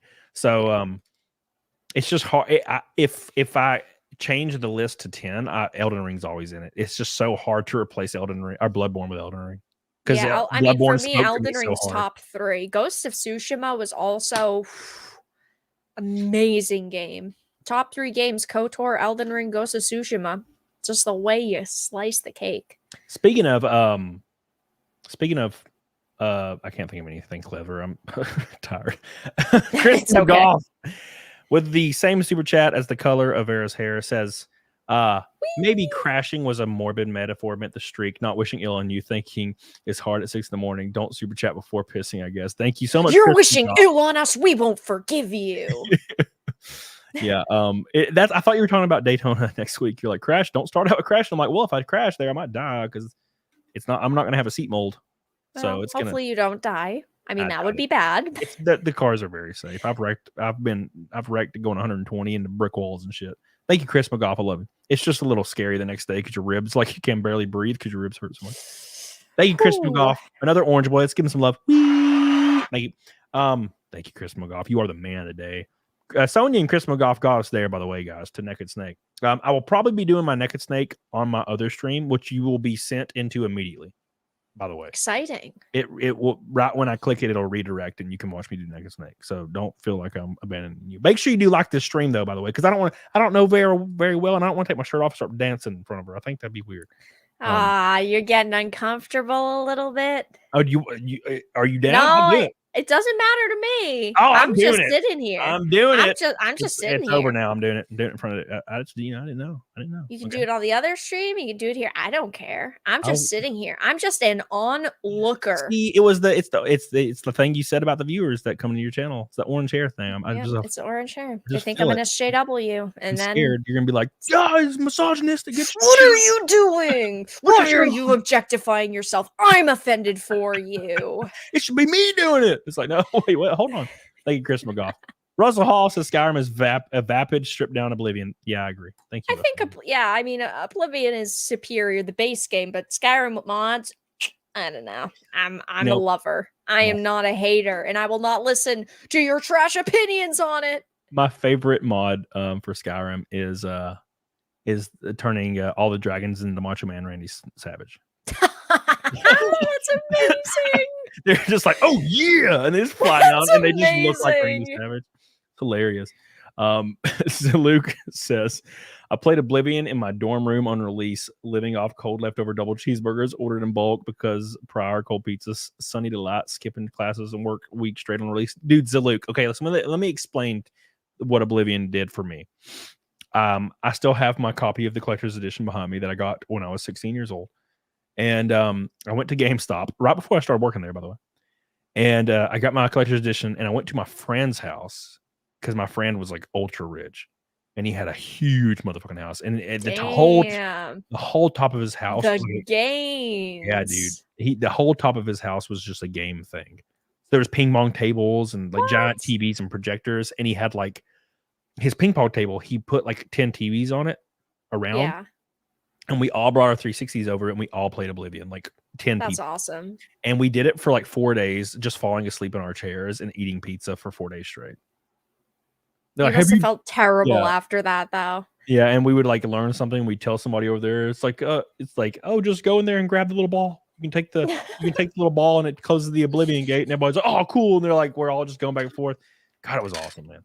And I still have my strategy guide for it too down there. It's actually on display. You can see it right. I have an Oblivion strategy guide. You can't see it, but I have one right back there because I have all my strategy guides. Yeah, it's taking up my whole little calendar or my whole little cubby is that Oblivion Strategy Guide, and then I have a plaque somebody made me for hitting 50K subs. That's so special. I think it was Ranger Matt, I think, or Ranger Player. I get them confused because it's been so long, but one of them made this 50K plaque, and then I hit 100K like a month later. I was like, well, shit. Well, there you go. Thank you, Zaluk. I love you. Thank you for bringing back good memories. Russell Hall says all of Skyrim exists for you to complete a series of repetitive quests and tick off new boxes. Pish posh. Haters these days. Yes. No. Dude, I love. You know what? I like Russell Hall now a lot. Every game can be repetitive if you don't put your heart and soul into it. Yeah, I guess. I don't know. Dude, I could go play Oblivion right now and get fucking lost in that shit. And it's just so, dude, you walk outside after a long, like a 2-hour slog through a cavern, and you hear people, it's and the there's like sigh of relief. Dude, and it's like, oh my God, you go outside and survived. the sun is beaming over the horizon, and you hear boo boo boo boo boo boo boo boo boo boo boo boo, and you're just like, that's fucking great. You start running in a random direction. Yeah. And then all of a sudden a wolf sees you and it's like bum bum bum bum bum bum bum, and like, oh fuck. Dogs in video games are the worst. They are so terrible. God, there's an old video I put on YouTube. Fucking what is it? Probably 16 years ago. And it's still on an old account somewhere. And I'm playing Oblivion. And it's like this terrible screen recording called Fraps or something. I can't remember. And I slap my horse and I'm on the top of freaking Mount Bruma or whatever it's called. I think it's called Bruma. And I hit my horse and he goes floppy and he flies down the hill and he's just flying down the hill at 1,000 miles an hour. And I'm like running and chasing after my floppy horse. And it's on YouTube somewhere.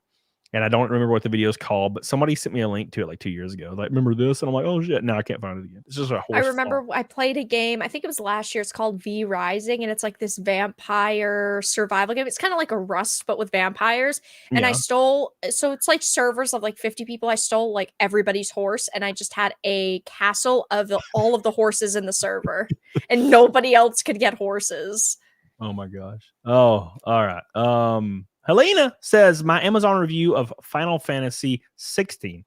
It's type 0 stuffed into a Final Fantasy 15 skin, sprinkled in SNES glitter with a prayer to Goddess Lightning for success, plus Godzilla's. Everybody's hurting my heart tonight. What's with the criticisms of my favorite games? Everybody's hurting plus my Kaiju's. Feelings. Yeah. Yeah. It was definitely very flashy, though. Probably too flashy. Yeah. I'm very glad that everybody agrees with me that I'm very glad that everybody agrees with me that Skyrim is trash, Oblivion's great, Vara's wrong. Thank you. I'm out of here. I'm never coming back. I'm out of here. We got like 3 minutes left, maybe 4 minutes left. Because I have another stream that's like scheduled. Thank you, Helena. I love you. I appreciate you. Matthew Fortune, my boy, Helena. Hope you're doing well. Holy moly. We're still going. How you doing, Matt Fortune? Yeah, we're still chilling. Just for a few minutes, though. Yeah, just for a few minutes. We hit the naked snake. We got 350 until Fight Milk on the first stream of the entire year. Been awesome. Bosco says RE2 playthrough. Is this real? It sure is. ESO's Snafu. That's fucked up. No. No. Icky take. I remember playing ESO and getting to like veteran level 3. And I played it for so long, and I could not get into it. I got to veteran level 3, and then I logged out, and I thought to myself, I was like, this game's fucking terrible. And I never played it again. Yeah. I put like at least 180 hours into it, and I was like, I tried logging in like years later, and I was like, I didn't even know what to do. There was nothing to do. I was like, I don't know what to do, and I just like ran around in circles and then just logged out. Yeah, the MMO that I got really into was Star Wars The Old Republic. I was the #1 North American healer for 3 PvP ranked seasons.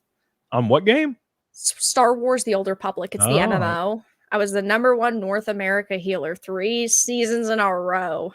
Damn. Those were the days of just complete gamer dungeon, never seeing the light. Yeah. I was like 16-year-old Vara. Yeah, well. On Forza Motorsport 1, I had the S-Class record on Maple Valley Raceway Short. for like a month until somebody hacked the game and then made all of it irrelevant. Well, that sucks. Russell says, "Oh look, I'm the head of the Warriors Guild and the Thieves Guild and the Magic Guild and I'm a werewolf and a vampire. None of it matters." Yeah. Yep, I agree with all that. Thank you, Russell. I appreciate you. Oh man, who knew all I had to do was dislike Skyrim to get Russell Hall to super chat me when Anna's not here? Helena says, "I'm still playing the game right now." It's a fantastic game. Unfortunately, though, it seems like it's slowly but surely winding down, and I think I will cry. Yep, it's just like my dating life, slowly but surely. Oh man, why'd you got to bring that into it? Now you're just gonna be all depressed for your game stream. Yeah, it's gonna be a crying game stream. I'm gonna change the title. Yeah. Crying games, crying on the game, live. Awesome. Thank you, Helena. It is time for Naked Snake for the 257th stream in a row. We thought we might miss it, but Crystal McGough and Sonia had other plans with two Red Boys back to back. Thank you guys so much for all Coming your in love. clutch. Coming in clutch. Thank you. And of course, everyone else. There's Orange Boys left and right. Thank you guys. El Box, Fidelo, my boy, Karos, Snafu. You guys know who you are. There's tons of y'all asses up here. And don't forget Billy Hatcher. Always the first super chat of the stream, like for the last 6 months at least. Thank you so much. That's awesome. I'm going to do Naked Snake, and then we're going to raid my other channel, my gaming channel. We're going to raid it. And you guys can watch me play Resident Evil 2 while I might drink, I might not. I don't know, it depends on how the stream's going. And don't forget, what the hell happened? Get out of here, Ivan Hobby. Don't forget to follow Vera on YouTube. Accidentally clicked Ivan Hobby's fucking message. Close enough. Don't forget to follow Vera. She's closing follow me on social media. Closing in on 100,000. Slowly but surely ticking away. We're so close to trying to grind. This goofy play. I know. I probably won't even get one. YouTube will be like, "Nah, we're not sending you one." I was surprised to see one. It is okay. So like you see them all the time. They're like really heavy and or super high quality. Like I pulled it out. I was like, "God, that's good." At least they're not super cheap. Yeah, I was like, "This is way more high quality than I thought it was going to be." It's beautiful. Yeah. It's really cool. I haven't dusted it off though. It looks terrible. One day I'll put it back there or something. We'll see. Look at these motherfuckers. Look at all these. So, Samantha says, "Hey, Pamela, need good vibes. Had a miscarriage. Oh, I'm sorry to hear that, baby. Aww. And just missing my sister more than ever. Justin left for work, and I also found out I have a vitamin D deficiency. It's just it's 2024, isn't it? Samantha, you know how you can message me if you want to. You got my number. I'm sorry that's going on with you. Heads up, by the way, video coming tomorrow. Thank you. You know what it's about. You already know. Thank you, Samantha. I love you. Appreciate you so much. Get on it, doggone it. And good vibes, of course. Good vibes.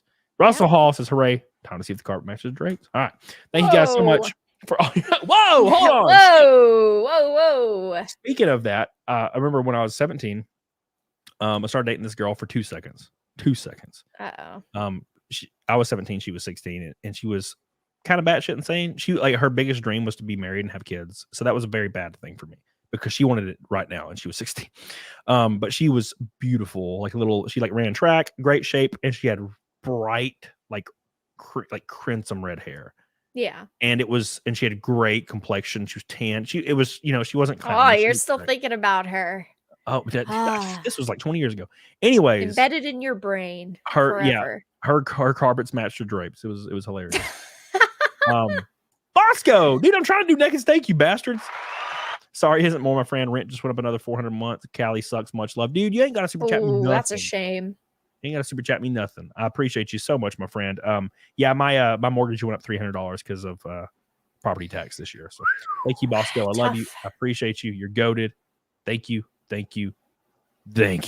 Bosco. I appreciate you so much. People saying Vera doing Naked Snake. No, Vera's not doing Naked Snake. No, I'm not doing that. I'm doing it.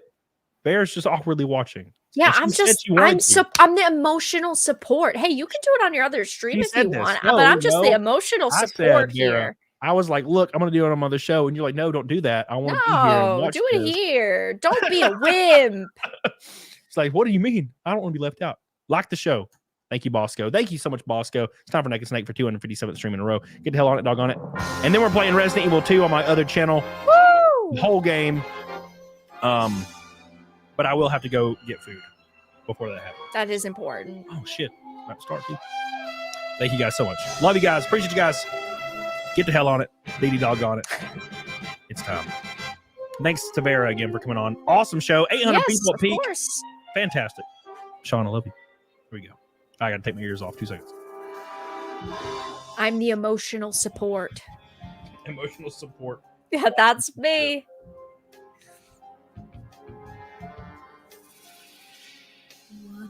He's got to get into character. With darkness and silence. Here we go, boys. Get on it, doggone it. Lock the show. We're 2 away from 600. Come on, guys. Don't be lazy. Thank you, Russell. Here we go. But you're so supreme.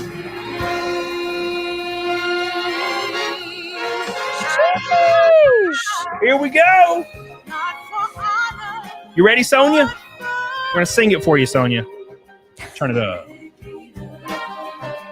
In my time, there been nobody else. Here we go. Here we go, Sonia. Cry. It's the way I fly to you. Last one. I'm still in a dream, snake eater. Sonia's favorite part. Here we go. Someday you'll go away.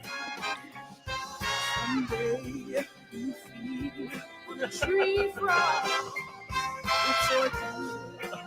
Oh my gosh. Thank you guys so much. Jenna, Nick Stellar. Oh my gosh, boys. I give my life. Not for honor, but for you guys. Thank you guys. Thank you, Helena. I appreciate you guys so much. We have one more titty jiggle before it's over. Make sure you like the show. This is 257 in a row. 2024. Hell yeah, starting it off right. Crying, boys. It's the way I fly to you. Ooh. Here we go, boys. I'm still in a dream. I'm still in a dream, snake eater. Here we go. The first naked snake of 2024. New year. Here we go.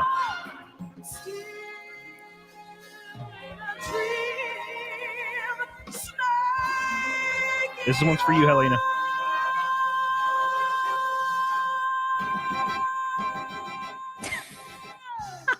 Thank you, guys. I appreciate you so much. It's probably weird for Vera because the music probably doesn't line up with the titty jiggle on her Oh, end. it's all right. It's close enough. It's A for action. It's the spirit. It will That's in the what replay, matters. though. It will line up perfectly in the replay. Yes, That's what matters. my chest is wildly hairy right now. I've never been this hairy before. I usually shave my chest, but it's like getting ridiculous. Self-conscious. I haven't been thinking about any of that lately because of other things that are more important in the next couple weeks. Russell Hall says, wait, we don't get to see the carpet hardwood floors. It's my downstairs. Thank you. Hey, Jenna, how you doing? All right, boys, we're going to raid my other channel real quick for the show over there. So make sure you stay and you like it and you subscribe to that channel. If you're not, damn it. Very important because I'm going to be live on there a lot this year. I'm turning over a new leaf. I'm trying to bring back some classic stuff. So make sure you go over there. You support that channel with all your power. Make sure you follow Vera in the chat. Her link's right there. Follow her. Give her some love. And I'll see you guys on the next one. Thank you guys so much. And thank you, Vera, for coming on. Been awesome. Thank you.